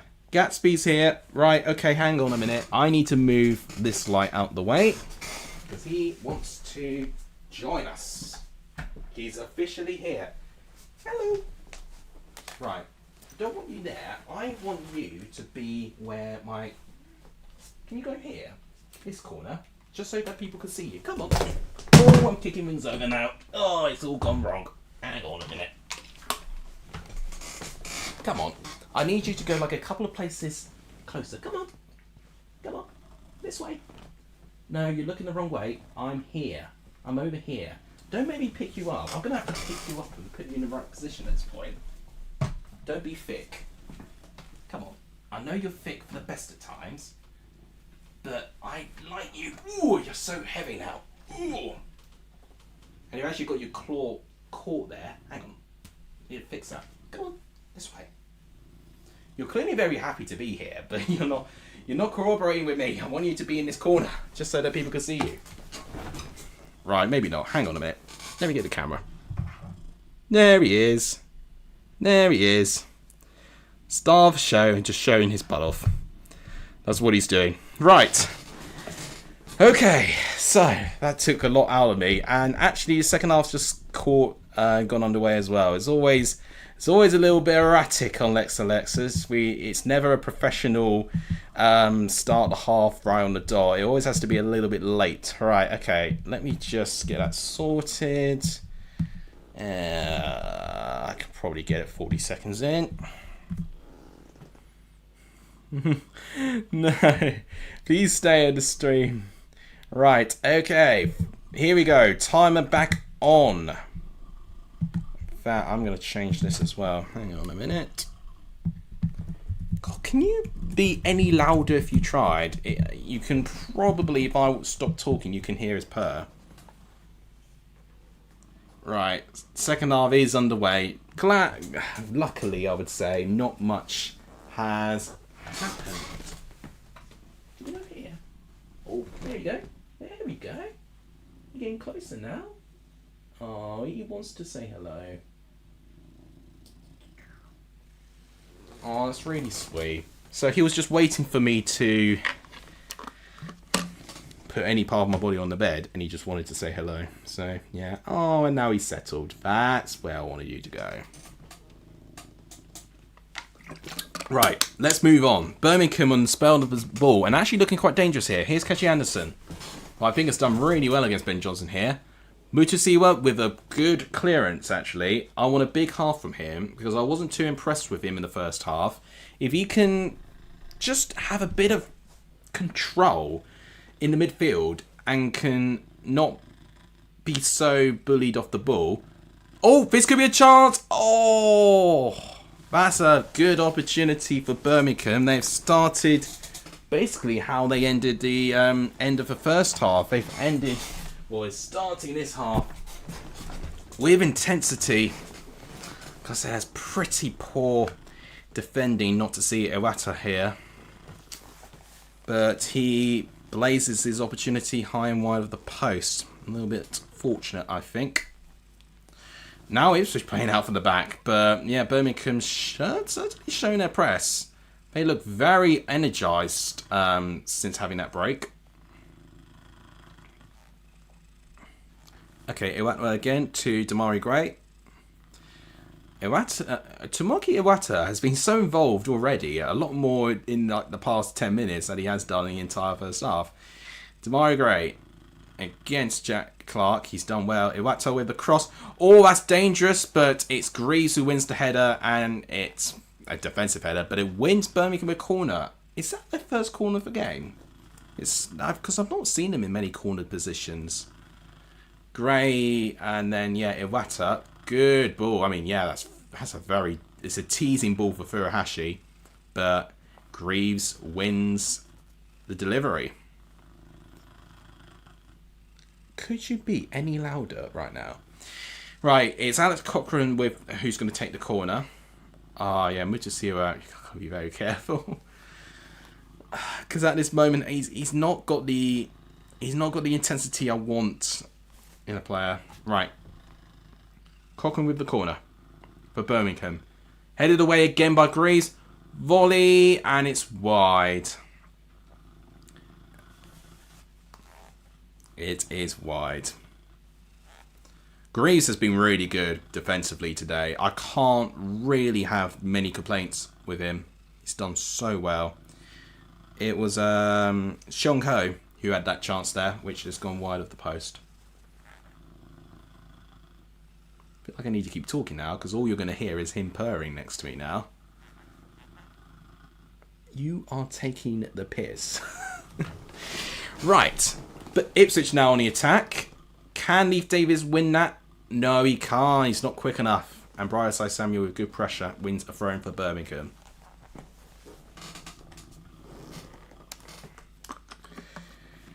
Thanks for still the 10 of you here. It's really massively appreciated. Oh, that fan's yawning in the background. I'm not surprised. He's probably was hoping for many goals. Oh, you know about yawns, they're contagious. I'm trying to not yawn. Again, Jake agrees, has done so well aerially. It's amazing, actually. Okay, something happened there. There's a referee in the way, I think.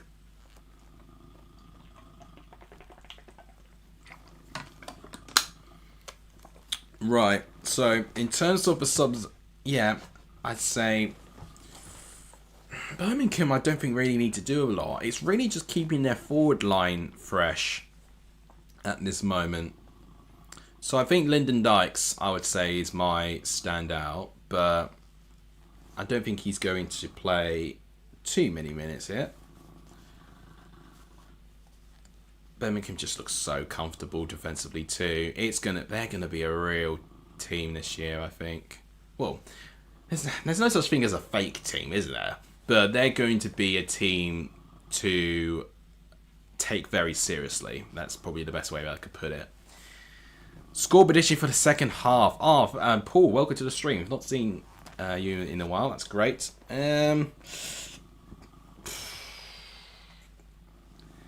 It has a feeling that one goal is going to win it. So I predicted 2-1. I don't think we're going to see more than one goal, honestly. So my best outcome is for Birmingham to win 1-0, I think. They won handball. That's not going to be given as a handball. And yeah, throw in for Birmingham.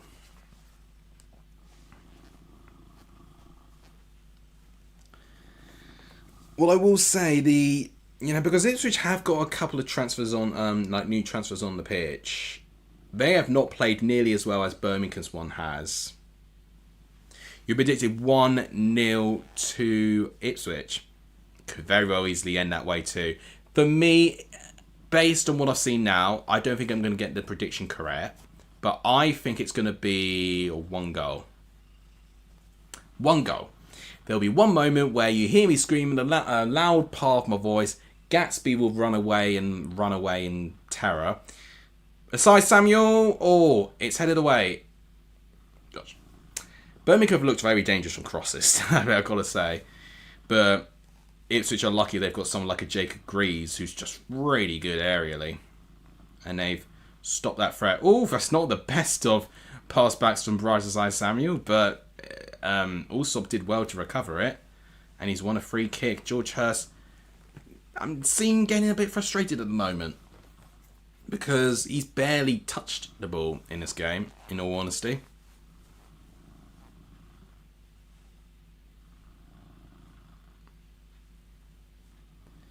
Right, okay, now... Oh, hang on a minute. Birmingham still with the ball. Iwata, Furuhashi. we saw the moment where what we have normally seen him doing, which is turning players back and running through. But again, the defending there was strong enough to stop that being a meaningful chance. It does feel to me Birmingham are more likely to score at the moment.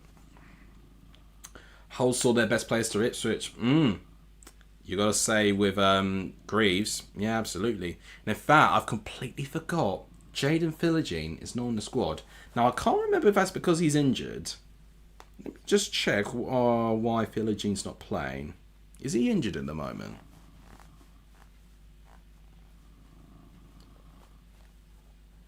What's going on with him?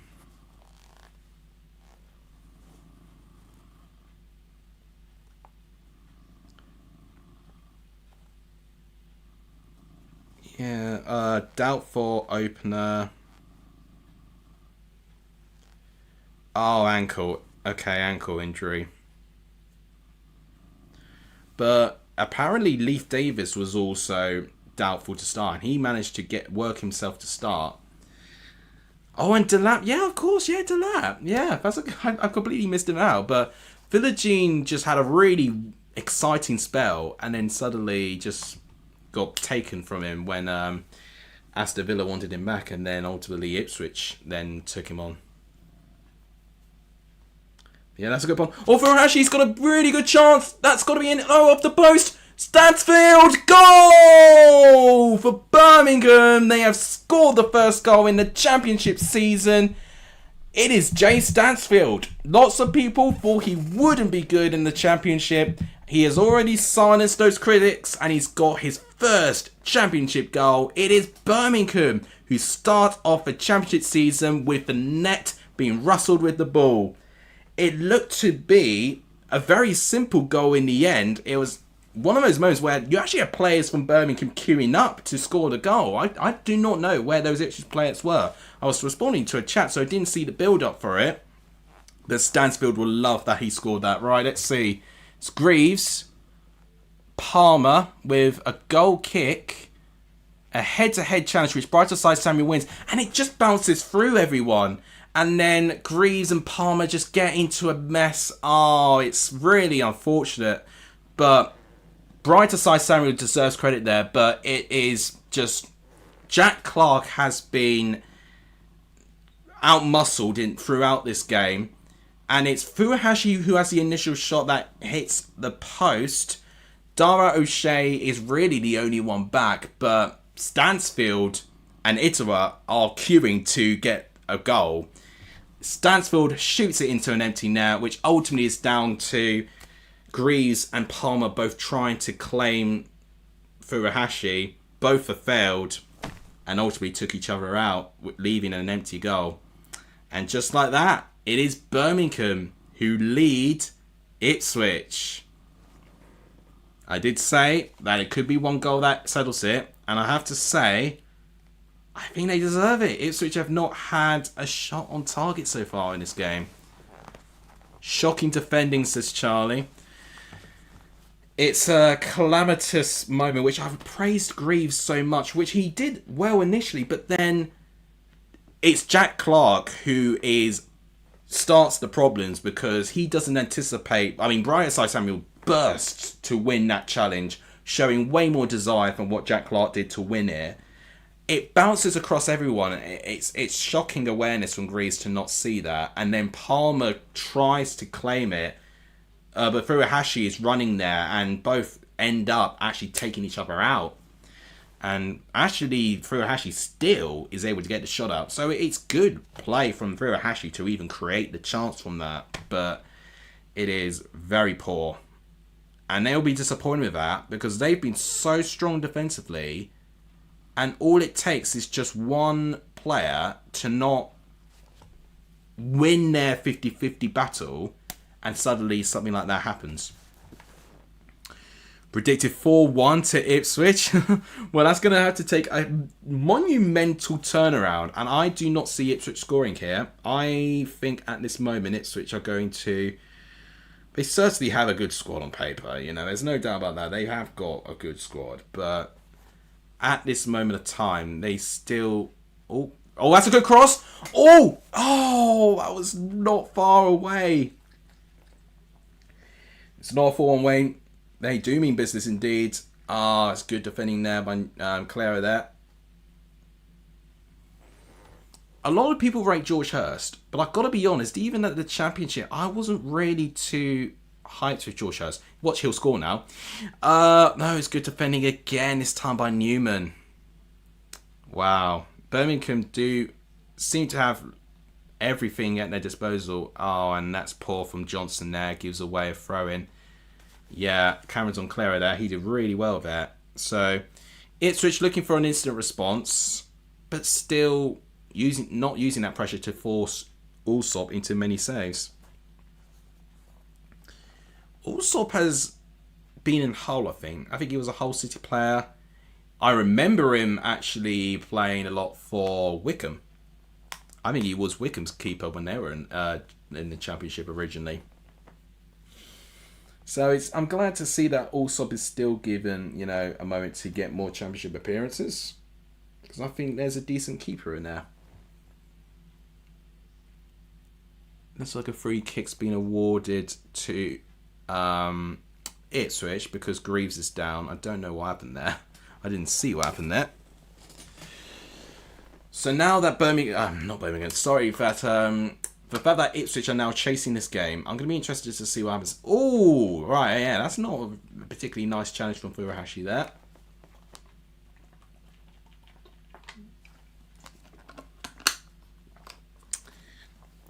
So, when I asked the question about where do you think these teams will finish based on how they're performing, where do you predict those teams now?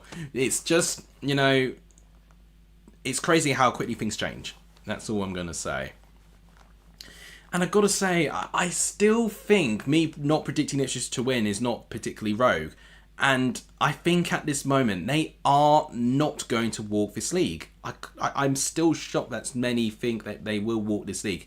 Because individually, yes, absolutely amazing. But again, we have to think about the team balance as a whole. We thought Luton Town were going to have a Championship super team and they got relegated. So you have to put those intangibles in mind. I still predicted them to finish second though. I think there was just still with the players that were there at the club and just the options, I felt like I had to predict them to get promoted at least. But it's just I still don't see them being the best team of the league this year.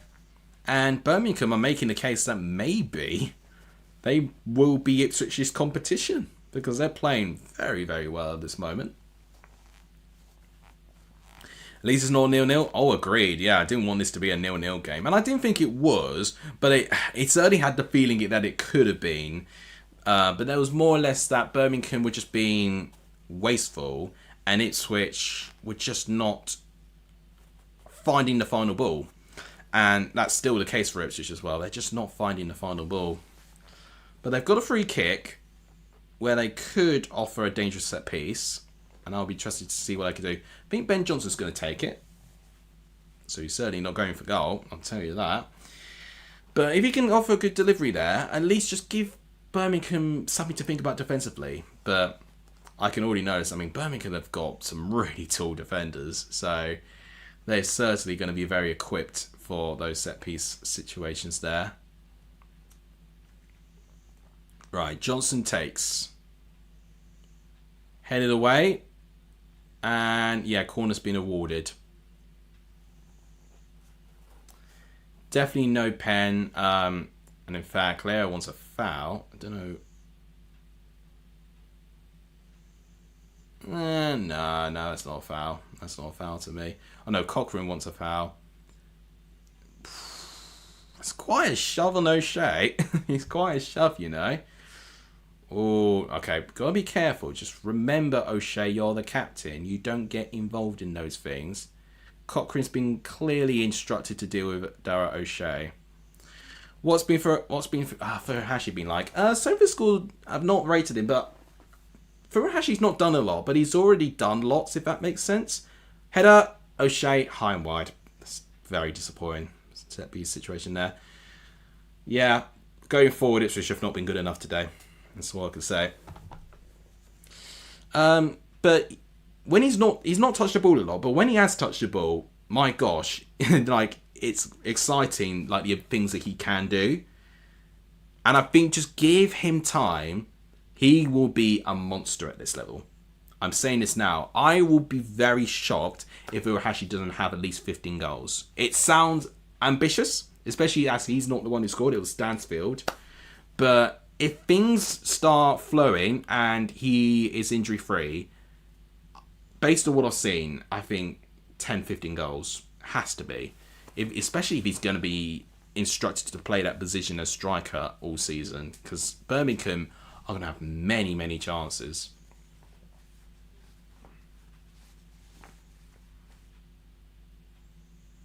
Birmingham have kind of taken their foot off the gas since scoring, but despite that, Ipswich have not really dealt with that sustained pressure loss from them.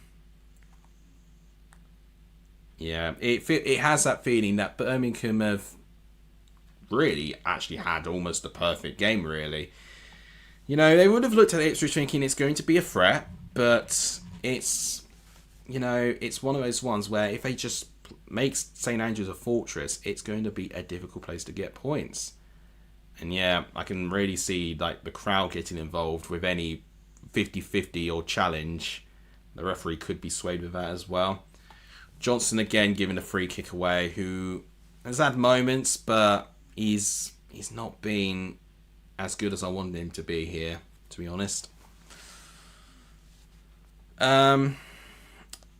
I say, like, my standout still is probably Jacob Greaves, although, you know, would you say he's at fault with the goal, or would it be Palmer for getting involved? It's a hard one. I need to see the replay, because I know it, because Palmer and Greaves take each other out, it opens the goal.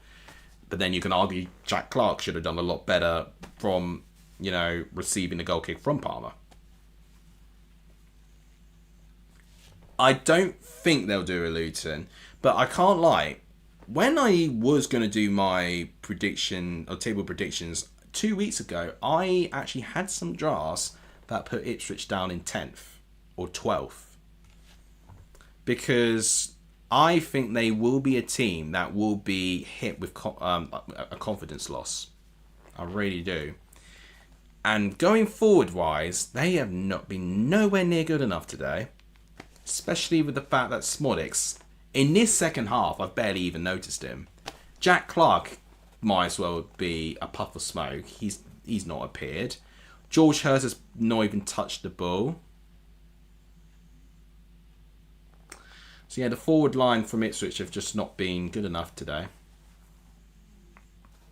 And their better players are the ones, you know, who've needed to defend, because Birmingham have just be good. And I think it's just one of those moments where you just have to praise the opposition. I think Birmingham have done a perfect job of being comfortable and actually capitalising on those 50-50 situations.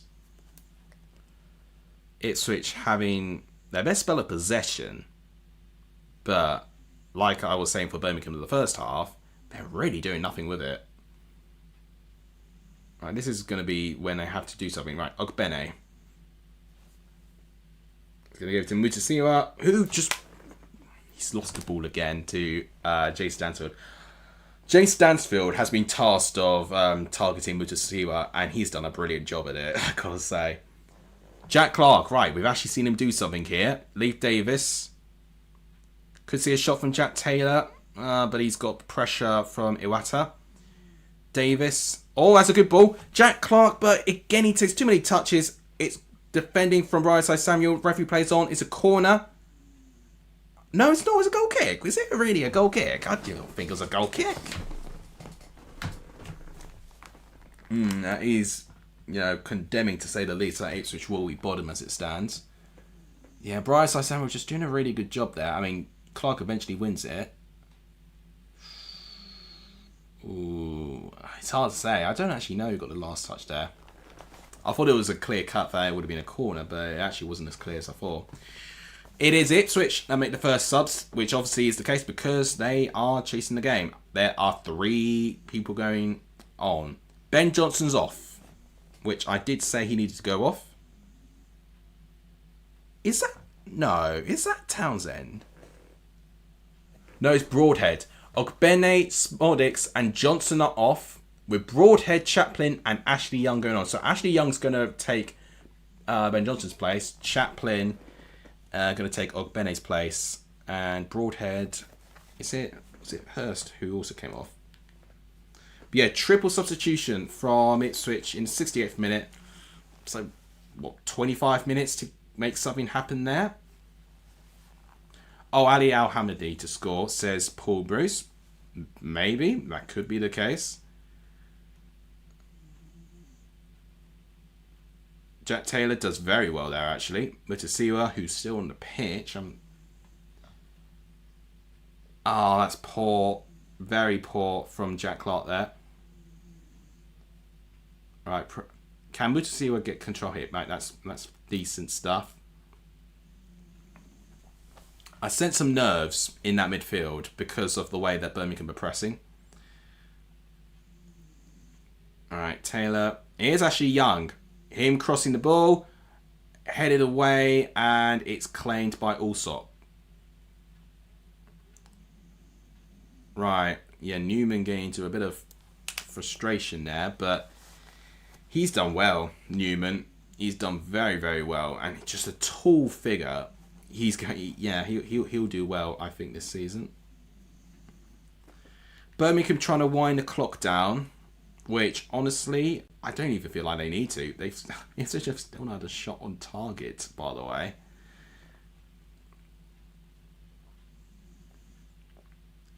That's good play for them there. Oof.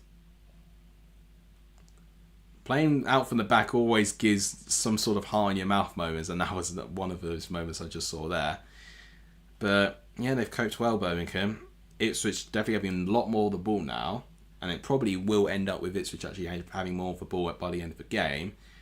Oh, that's a challenge. And yeah, free kicks awarded to Ipswich. Damari Gray went very late there. I think that's Broadhead that got fouled there. Oh no, it's Jack Taylor. Yeah. Is Al Hamidi on yet? I don't think he was. I don't think he was one of the three that went on. It was Ashley Young. Chaplin's gone on. That's the other striker who's gone on for Smodix. Yeah, I've got to say, Smodix's second half has been ineffective. So I think that's a good decision. Yellow card awarded to, I think it is Sung Ho. Has been given a yellow card there. What actually happened? So it was Jack Clark. Oh, yeah. Yeah, not a great tackle at all on Mutasiwa. Okay, can they do anything on the right-hand side? Clark's still on, trying to do something. O'Shea. Okay, Mutasiwa again. Oh, okay. Chaplin now getting involved for the first time. Jack Taylor. Jacob Greaves. With Leif Davis now. Okay, this is promising stuff. And, oh, it's poorly given away by Mutasiwa again. Stansfield has kept... He's done so well. He has got Mutasiwa in his pocket. Stansfield has absolutely won the 50-50 battle with him there. And this is like... What, is he still a teenager, Jay Stansfield? Or is he now 20?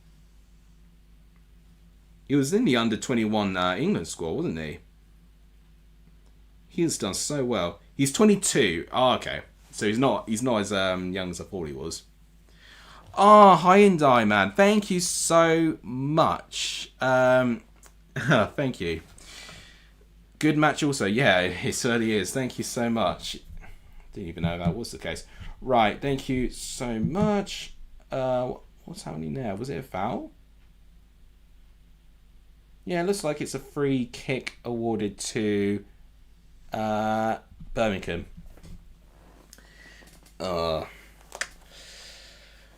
It does feel like it's going to be Birmingham tonight, honestly. But keeping my neutral hat aside, they are going to be very, very dangerous this season. This could lead to a goal, It's not directly at goal. There's someone who can Yeah, Cochrane is talented in that position there. Broadhead is playing, which does make things interesting considering the links he's getting with Wrexham. No Hutchinson in the squad, which doesn't surprise me. I think he's going to move to West Ham or Brentford. But no Philogene either because he's got an injury. He goes for goal, actually, Cochrane. I don't think he should have. I think he would have done a better job of hooking a really dangerous delivery.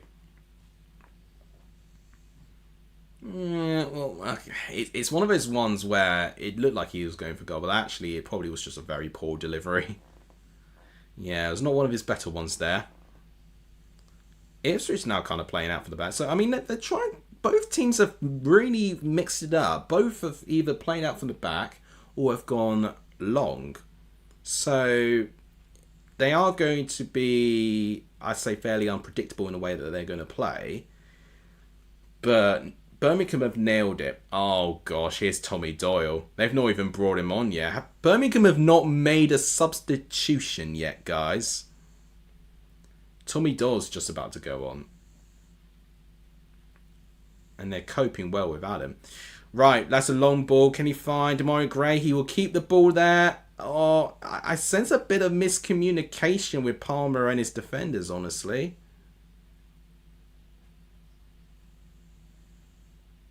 And yeah, it's thrown. Furuhashi's looking a bit frustrated at this moment of time. Yeah, I'm quite disappointed with Palmer today. He's not needed to do much. What we have seen with West Brom, he's a really good shot stopper, and even at the Prem, he had really good stopping stuff. But everything else he's done, I sense that he's just not being very well. He's not communicating well with his defenders. You know, he's communicating with them almost like way too late. So I feel like at this moment of time, it just needs to embed in a bit better, I think. Asai Samuel has done really well in his position. He is going to be a great player this season. I can already see it from this game. I'd arguably say he's the one that created the havoc that led to the goal. Oh, thank you, Hyundai Man. I really appreciate that. It feels like the backhanded thing for mentioning from the previous comment, but I really do appreciate that. I think the good thing here is that the fact that I have looked at both squads in quite some detail with my transfer shows, I'm now getting everyone's names down to a T. A lot of the time I'm just kind of there not really knowing who's who some of the time. But I've been quite good in this game today, actually. I've been really impressed with Stansfield, I've got to say. He's been a player that a lot of people have been saying, oh, he's going to flop, he's not going to do well. Physically, he's made for the Championship. He will be, he's built like the exact player you want in the Championship, which will be strong and physical. His head-to-head battles with Mutasiwa today, he's won basically all of them. So Furuhashi's gone off. I think you'll look at this as a bit disappointed. I mean, he did have a disallowed goal. We can't forget that. But yeah, second half he wasn't quite there. But he has moments. And I think he will be a good player for Birmingham. I don't think Birmingham fans should panic. He will be a good player. I mean, ultimately, he created the shot that went off the post. What am I saying? Yeah, so, he's had a big part of Stansfield's goal. He arguably got the assist for that. But Asai Samuel, I got to say, has been great. Cashy Anderson's been a bit more disappointing this half. I got to say, if I'm going to go through the whole game as a whole, I'd arguably say Stansfield and Asai Samuel would be my picks for man of the match at this moment. But Furuhashi's gone off the pitch, striker going off, and Tommy Doyle goes on, a defensive midfielder. So Birmingham settled for just scoring the one goal. They just do not want to concede. They've not gone for an attack-minded substitution. McKenna, though, he's only got 2 substitutions left. Oh, okay. It does look like to me, I think that is Al Hamadi. Who is it that wanted to see Al Hamadi go on? Was it Paul? It looks like Ali Al Hamadi's about to go on. I think he's going to replace Hurst. Or Clark. I think it'll be Hurst. I think a lot are going to say it was incorrect, and I'm actually leaning to agree with that. I think that's a very harsh decision that they didn't give the goal. They didn't give it because they deemed Furuhashi to foul Greaves in the build-up, where if you saw the height difference, Furuhashi's small, and Greaves is just like a big, bodies. I don't know how to describe, but he's like a man mountain. That's what I was trying to say. And he does jump with his full body into him, but I don't think it warrants the foul, to be honest. No, it's Jack Clark who goes off. I'm a little bit surprised they kept Hurst on, because I know Clark hasn't really done enough either. I think that whole front line needs to sort themselves out for Southampton. They really do. There are tickets available to see Southampton, which I have been sent today. I don't know if I want to see them live. I feel like if I do go around and I see Ipswich lose, because I've had a good streak recently of when I've seen them play. Maybe depending on how Southampton play against Wrexham tomorrow, I'll have a vibe of whether maybe if I should attend or not. Yeah, no, it is the wrong decision indeed. I think it should have been a goal for Furuhashi. I think it's really harsh. So it does feel to me that the general consensus is that they feel the goal should have been given. Initially, I thought it was offside where they didn't give it, but it was definitely not the case. It was the foul, which was the reason why they didn't give it. Gatsby's now fully asleep now. I'm just going to...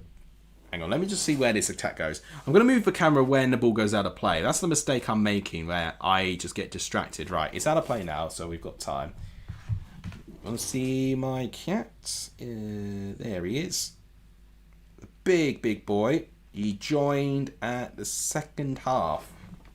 And he is a legend of his channel. He's been there basically since the start. Has had some iconic moments as well. And he's even made it to my stream today, which is great. It's actually quite nice today, because I'm actually living alone at the moment. The rest of my family are still away on holiday. So there's this nice peace and quiet around here, which is great. The fact that I don't have to worry about anyone else's voices is great too. Okay. I've got to say, I haven't really noticed the impact Ashley Young has had so far. Yeah, no, he is. I mean, he's moving his paw a bit, so I'm thinking that he's chasing something in a dream at the moment. I don't really want to envision what he's dreaming about, to be honest. Right. Bit of danger there. They've not cleared it properly there. Iwata goes for goal. Oh, it's high and wide. This game has lacked a bit of quality in the forward part, I would say. But as a balanced team, Birmingham, my God, they look so good. They do. I don't want to overreact. Are they going to be the best newly promoted team we've ever seen? Because people will argue that... So, in terms of best newly promoted sides, you've got Southampton, who got straight promoted. Norwich, they had a Group 1. And then, of course, Ipswich, up quite recently. They probably would have been considered as one of the best newly promoted sides. But this is just a different level. I think Stansfield is about to go off the pitch.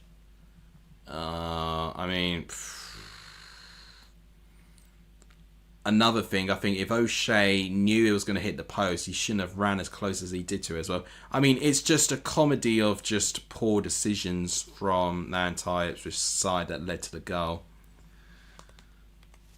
Yeah, Stansfield off. And, sorry for Yoli. And it's Lyndon Dykes that goes on the pitch. Okay, so a striker off for a striker on. Damari Gray's also off the pitch for Ethan Laird to come on. So... there's been 2 substitutions with a striker or a forward going off for a defensive midfielder or a defender. And then the other forward line going off, Jay Stansfield, has been replaced by Dykes. So actually, in terms of my views of Birmingham's side, they've done exactly everything I said they should. All they needed to do to get that balance right was to refresh their front line. I remember saying that. And that's exactly what they've done. Sometimes when you've seen football for enough and you've seen many teams, you just know what they need. Don't give me any credit on that. I'm just taking the mickey. Okay, so at 83... Where's the timer gone? Oh, I've kept it hidden this whole bloody time. Oh, that's a joke. Oh, I'm so sorry, guys. No one piped up.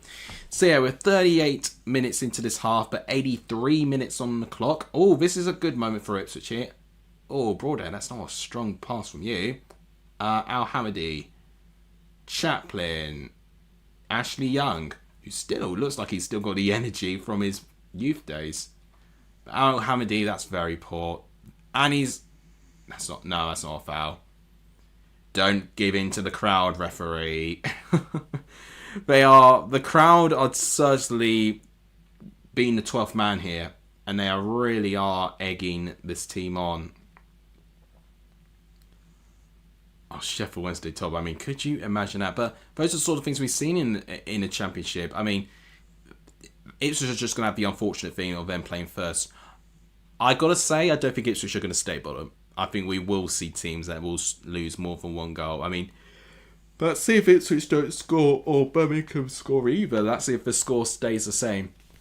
Is that Matusiwa going off? Or is he... Yeah, Matusiwa's going off and Cameron Humphreys is on the pitch. Matusiwa also has had a mixed debut. Morely bad than good, unfortunately. He's going to be one which I think he'll struggle against anyone that's physical unless he can really build up his strength. But I feel like maybe if he was just put in a position where he was just a bit more advanced, he could do better. But yeah, I can't really give him an assessment because I've not seen a lot of him. A lot of the times when he does touch the ball, he will get highly pressed by Asai Samuel or Stansfield or that's a huge chance for Hurst. Oh my goodness me, I was saying that he was being anonymous in this whole game. That's a quality delivery by Ashley Young, of all people. But George Hurst, you need to hit the target. Oh my gosh, that's a very poor header from Hurst. I think Ashley Young's done alright since he's come on. The attendance apparently 27,508. That is great. That is a huge attendance for the first game week. For a Friday night as well. That is a quality attendance. 27,000. That's insane. So we're going to see 10 games tomorrow. Because I think the one Sunday game is Leicester-Sheffield Wednesday. So, I mean, could you imagine if they swapped those teams around? Yeah, Sheffield Wednesday and Bristol City's a late kickoff from Saturday. And then, yeah, only one game on Sunday. 4:30 kickoff, which is a little bit later than normal, actually. It's typically a 3 o'clock kickoff, I like to say, on a Sunday normally. Then, yeah, when we hit Tuesday and Wednesday, Carabao Cup starts officially. And then, yeah, this time next week, we could see Liverpool and Bournemouth play. Oh, this is a good chance. Ipswich for Al-Hamidi. Oh, what's he doing there? Oh, he just trips over his own feet. Right, Ashley Young. And what is that delivery from Jack Taylor? That is so poor. Oh, they've looked probably the most threatening now in the last 5 minutes. The subs have made a difference, I can tell you that. The subs have made a difference, which is very damning on the people that have come off. Smodix, who I thought was okay for the first 10 minutes, but then disappeared.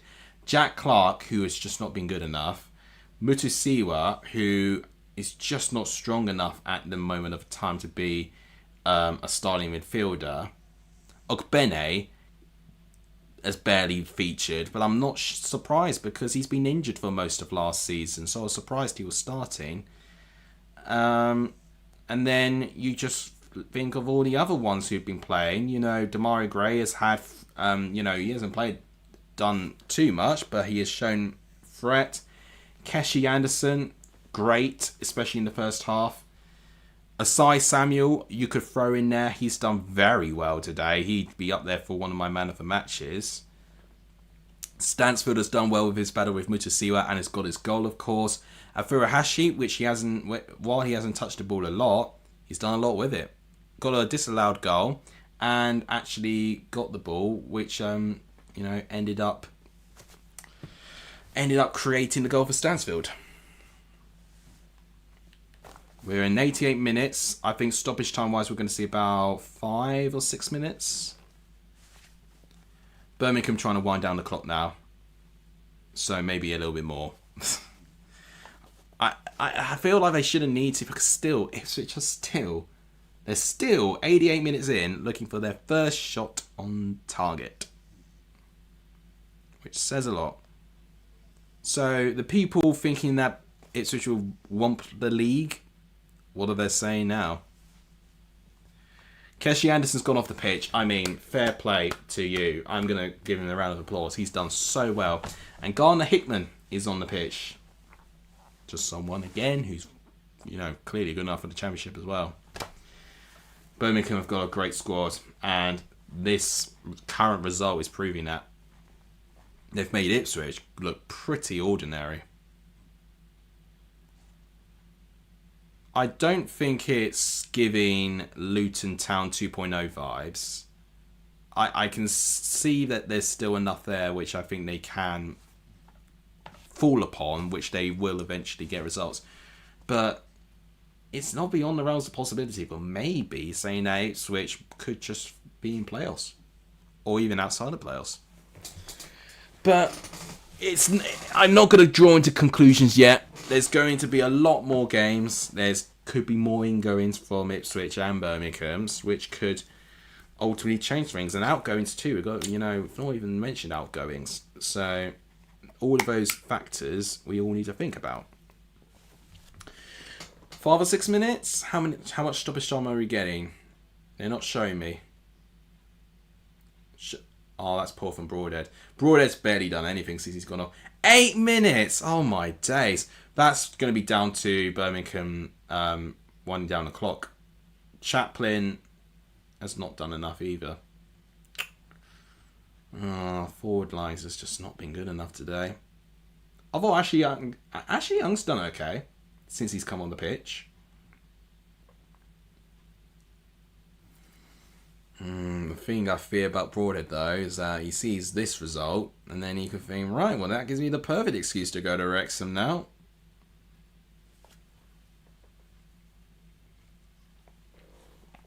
Right. Greaves. It's giving the ball. Who's that there? Oh, to O'Shea. Right. What are we going to do here? Okay, that's an interesting ball. By Humphreys, that is. I've not seen a lot of Cameron Humphreys, but that's actually a really good delivery he did there. Yeah. It's just going to hold lots of the ball now. But they've just not been able to get it right. And Tommy Doyle is just showing his quality there again with his just tackling skills there.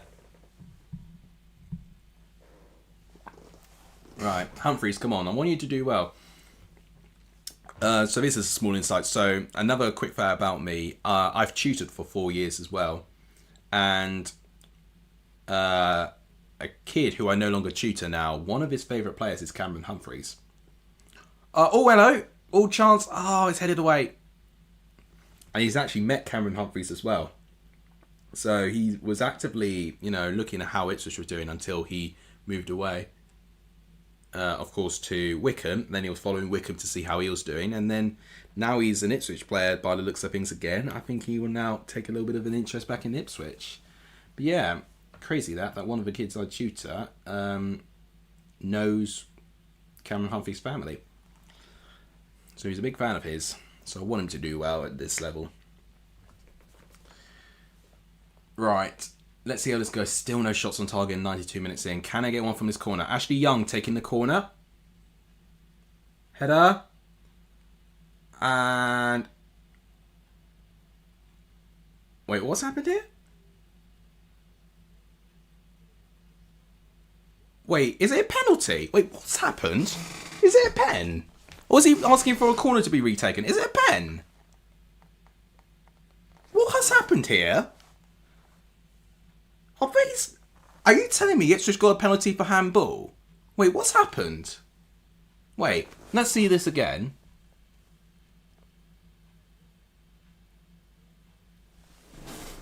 No way if they've given a penalty for that. They've given a penalty because of a handball from Lyndon Dykes. Oh my god. Oh my goodness me. If Ipswich do get something from this game, that is the definitive snatch and grab. That is the most accidental handball. He could do nothing there, Lyndon Dykes, to avoid that. It's point blank range, and it's not even a strong connection. It's not denying a goal scoring opportunity.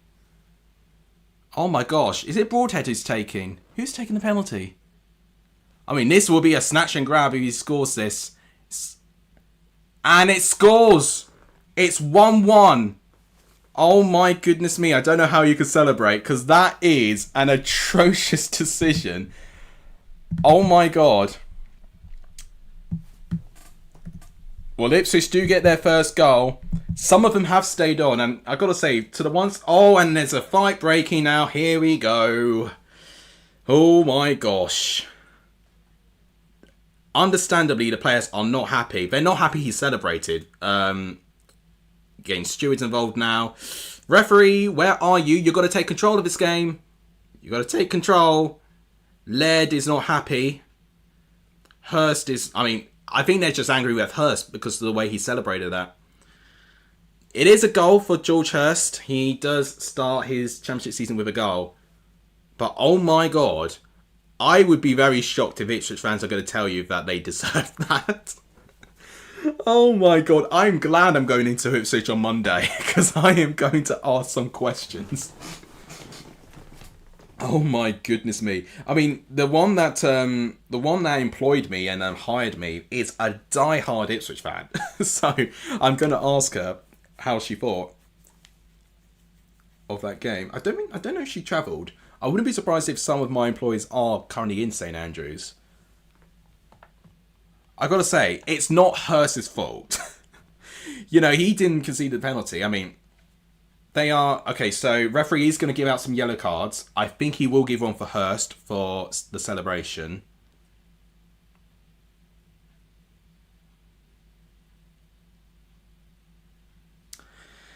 Well, how do I break this down? Okay, Connor Chaplin's been booked. So he was heavily involved in the melee, apparently. I didn't really see him. I mean, he's not the tallest of players, so I can't really comment on what he did there.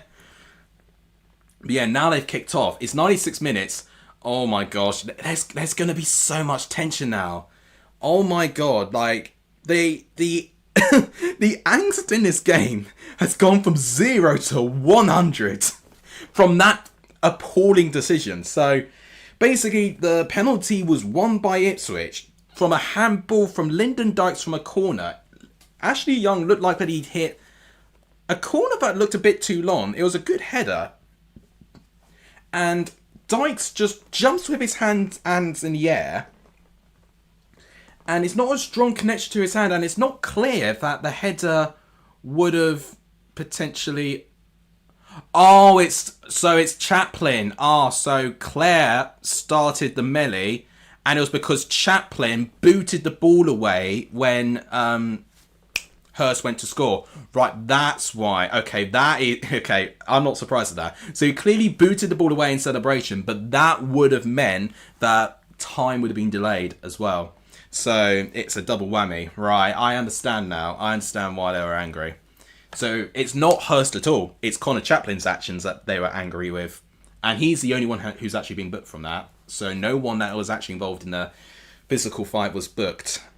He was the one... Because ultimately, he's the one that sparked the reaction for the Birmingham players.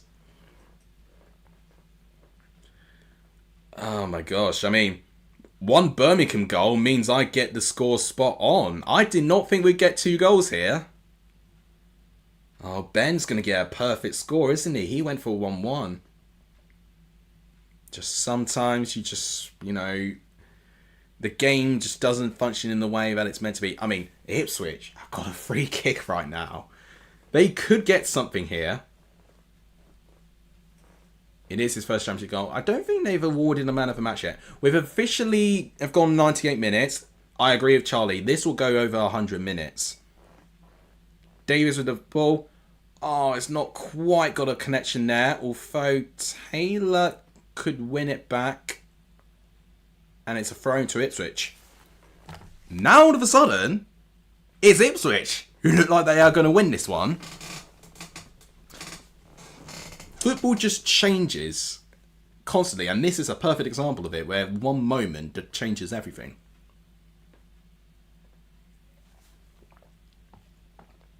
Right, I've been quite impressed with Ashley Young. He's 40, but he's done so well in this game. They're going to go for a long throw-in, I think. Is that Humphreys going to do it? And it's corner. I think that was Clara who did that there. Clara. And I'll get used to how everyone's names are supposed to be pronounced. Oh, the Birmingham fans are looking a little bit down now, which I'm not surprised because they're probably going to feel very robbed. I probably would be. Corner taken. Header. Oh, it's not a strong enough header there. And free kick awarded to Birmingham. They're playing this very quickly, Birmingham. They really want to try and chase us back. Because they'll feel cheated that they didn't get anything from this. It's a good penalty from Hurst. I can't, deny that. He sends Allsop the wrong way. That is unbelievable. I mean, oh my God, Davies just looks so dejected. Let's see this again. So the header came round from Greaves. And it is like it is clearly touching his hand. But I really do not think he could do anything about it. I think it's a really harsh decision.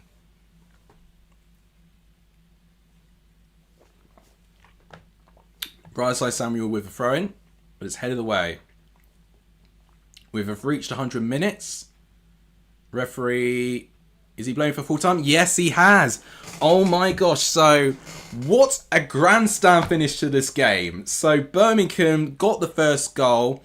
Scrappy as it all can be, but brilliantly created by Brightside Samuel and Furuhashi. A mess between Palmer and Greaves, which led to that goal. Stansfield scoring his first championship goal. Brilliant moment for him. And it looked like that Birmingham was so comfortable. Ipswich made some substitutions. They took a bit to get into the game. But ultimately, an Ashley Young corner from a substitute. And another substitute of Birmingham, Lyndon Dykes, conceding a handball. A contentious handball decision, which led to a penalty being awarded. And I will say, they also had the Furuhashi goal disallowed, which I thought was very contentious too. So I would not be surprised if Birmingham feel robbed that they didn't get 3 points here. George Hurst steps up, he scores and sends Allsop the wrong way. And ultimately a draw. Is it fair? I'd say Birmingham probably should have got 3 points here. I've got to be honest. I thought Birmingham levelled up in the second half. And Ipswich just were able to stay in it. And the fact that he did get something there is unbelievable. If Ipswich are going to get points in these circumstances where they don't play well and they still get points, then Ipswich will do well in the Championship this season. So, at St Andrews, it has ended. Birmingham 1, Ipswich 1. The Championship is well and truly back. I don't think, Matt, you said it any better. It absolutely gets back. The drama is unbelievable. The contentious decisions, especially against Birmingham, we've got to talk about. I mean, I will not have rose-tinted glasses. I will prefer Ipswich over Birmingham. But I've got to say that Furuhashi disallowed goal in the first half was very controversial. And then more so that penalty. I was so confused. If you rewind back, I saw the referee point somewhere and I was thinking, no, surely not a penalty. Oh my god, the fans are really not happy with the refereeing team at all. They had to get off the pitch quickly because they were really being quite hostile to the refereeing team there. Not surprised. Really not surprised at all. Wow. Oh, so, it is a point apiece. So, both of them are going to have a point at the board. As a Blues fan, is a good result against an ex-Premier League team long season ahead. Yes, you know, ultimately, they probably would have taken a draw going into this game. But with how they performed, they've got so much to be proud upon. Birmingham played brilliantly. Definitely were the better side in this game today. Ipswich only had one shot on target, which was their penalty. That's literally their only shot on target. So, I still think there's a lot of work that Ipswich need, especially with their forward line. I thought defensively, apart from like miscommunications with Palmer, I actually thought defensively Ipswich were quite good today. Greaves especially stood out aerially and did well. I think O'Shea did okay. And then with the other full-backs, I wasn't too convinced with Ben Johnson. I thought Leaf did quite well. And I've got to say, Ashley Young going on, a blast to the past, but he's done brilliantly. He actually got looped in the corner, which created the penalty. Great enthusiastic comedy. Glad I found your channel. Until next time, thank you. Oh, and give the cat a colour. Well, since you are liking the cat, he is the star of the show. You can see him again. He is actually still around, and he is awake now. Let's see if we can actually turn him around. Do you want to say hello to everyone? Do you want to say hello? No, you are turning your back on me. You know, I want to go to bed, so at the moment I'm going to have to probably share the bed with him. It's always the way, isn't it? Right, so what about that for a first stream back? That is pure championship, whatever way you put it. Ipswich were out of this game for 90 minutes and they got a draw. And it just really tells you can never write anyone off. We were talking about Ipswich are going to be 24th after Friday. They're not anymore. They're going to be joint top with Birmingham.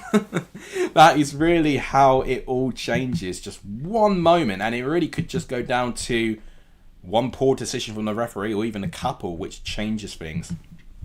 So, before I end the stream today, everyone tell me who stood out to you. Who were you most impressed with? Because I've got a couple in mind in terms of both sides, actually. And whilst I do that, I'll go through the stats and I'll tell you what's going on with my channel. Andrew Kitchen is the referee, if anyone expected or wanted to know. So, Birmingham did 4 subs. Ipswich did do 5, which I think was required based on how they were playing. Attack momentum-wise, you can see Birmingham had, I'd say, 75% of the attack momentum in their favour. And yeah, they scored when they were really, really pushing. And Ipswich really only started coming all right and actually being threatening right near the end of the game. I'd arguably say a little bit last minute, but it really literally was the last minute when they did actually get their penalty. It was unbelievable, really. Any other stats? I mean, there's player stats there. I want to see like more general stats like possession and shots and stuff. Maybe I can't find that. They've changed the layout here, which I'm still getting used to. Statistics. That's what you look at. So yeah, even on possession, but I gotta say, it was only Ipswich started getting more of the ball when Birmingham scored. So Birmingham kind of took their, threat away from the ball when they were doing it. They were kind of sitting back. And actually, now maybe one bit I can criticise with Chris Davis for. He took his forward lines off and wanted to try and show up shot. But what that did, that invited Ipswich forward. And somehow that actually got them a goal. 2 big chances, 2 to 1, 11 shots to 7. And then 1 corner kick to 4. And then, I mean, look at that. 3 tackles from Ipswich. Only 3 is shambolic. Look at that, 16 from Birmingham. This is an area of the pitch which Ipswich need to work on, their physicality. Which was a big problem today, I've got to say. But yeah, that's pretty much what I wanted to say. I will say, actually, Humphrey's coming on the pitch. I'm glad that he actually had his time as well. I thought he did really well too. I should have kept him in the kitchen. Well, right now, he probably should stay there at the moment. Certainly would not want to be doing any Birmingham matches anytime soon. They're certainly not happy with him. All right. So I can see we are down to 6 viewers now. I think everyone's now kind of starting to log off and go to bed. I certainly will be. If I actually will. Here's another thing that I'm doing, which, you know, is a good time for you to catch up. I've been trying to get a good health streak going.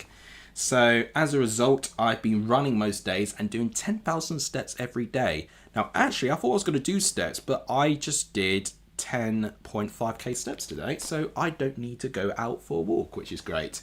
And one thing that I'll exclusively reveal to you guys, which actually most of my family don't know, some of them do, I am going to start training for a half marathon very soon. It's going to take place in October. I'm a little bit nervous, understandably, but it's going to be part of the challenge. I mean, I'm turning 25 in under a month. So I need to kind of look at this as a time for me to push myself to do ambitious things. And that is certainly going to be one of the most ambitious things I'm going to ever do. I'll let you know how that happens.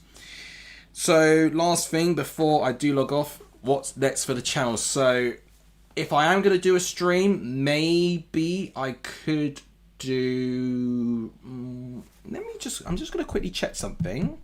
I'm just going to really quickly check something. Just want to make sure I'm not sharing confidential stuff. 2 seconds. Sorry, guys.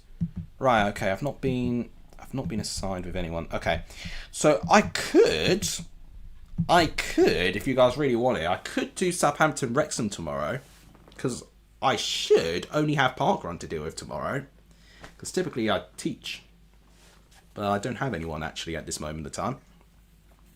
So I might be able to do Southampton Wrexham as a live stream tomorrow. Don't know about Leicester Sheffield Wednesday. I feel like I do want to look at it, but I don't know for a live stream. I think a lot of people are going to stream that game. In fact, Southampton Wrexham, I think that's another one that a lot of people are going to stream. I just got weirdly lucky that not many people were streaming this game. So I certainly profited of that. All right. I did half at Oxford at 54 years old. I mean, fair play to you. Oh, Gatsby's leaving. Oh, that's a shame. Bye-bye. Yeah, still loves me. Right, I think that's the key that I need to start anything. So, videos coming up. Premier League table predictions coming soon. Week 2 Championship predictions will come next Thursday. Kit rankings, I think that's going to come soon. The last 2 home kits and the away kits, I'm going to rank those as well. And then with other videos, I'm not too sure what else I'll be doing. And then when the international break happens, I'm going to react to my prediction using the table calculator, predicting what the table will be after 4 games. So that's going to be also an interesting one to do. On another live stream. Is it going to be Matt or Ben Blooms? I mean, I don't even know what they're doing. But ultimately, I may or may not stream. It's really going to depend how I feel. But I really did enjoy the stream today. It was so much fun. Actually, it was a decent turnout today. Great audience. And I really enjoyed it. And we've ended on 3,075 subs. We actually got our target. So thank you guys so much for the support. 3,100 is in sight. You know, I want by the end of this season to try and get to 5,000. It sounds ambitious. I've been doing this for 6 years and I've only got 3k. But if I can be consistent, I think I could do it. But we're going to have to be patient on this and see what happens. But thank you guys so much. 3.1k is on. We can do this. And then it all goes down to our next game. Southampton Wrexham is going to be live at 12:30 as a kickoff. And we've got 3 other early games as well. And we've got a following 7 games, 6 at 3 o'clock, 1 at 5:30, and then Leicester Sheffield Wednesday also on Sunday. So we are absolutely spoiled for choice this weekend. So Wow, the Championship 25-26 season is officially back. Thank you everyone for watching. Thank you Matt for the appearance as well. If somehow if you've not subscribed to Matt, I mean he's got enough subscribers, he's got 105k now. But if you haven't subscribed, please do so because you would not be disappointed with what he has to offer. He will do a lot of content. He will no doubt be reacting to this game as we speak and talk through all the contentious decisions. And ultimately, there will be lots of stuff on the horizon as I will be trying to do my own stuff as well. So thank you guys as always for the support. If you haven't liked, subscribed and shared, it does really, really help the growth of this channel. And yeah, I'm just reacting to that again. That's amazing. Right, so it's been fun. 2 hours and 40 later, I am now going to finally end this stream. So first game of the 25-26 season has ended. Birmingham 1, Ipswich 1. Right from the depth, Ipswich snatch a point and steal a point from Birmingham, and they find themselves top 2 as of now in the Championship. Thank you guys so much for watching, and I'll see you either in the next stream or a next video. Take care everyone and have a good night.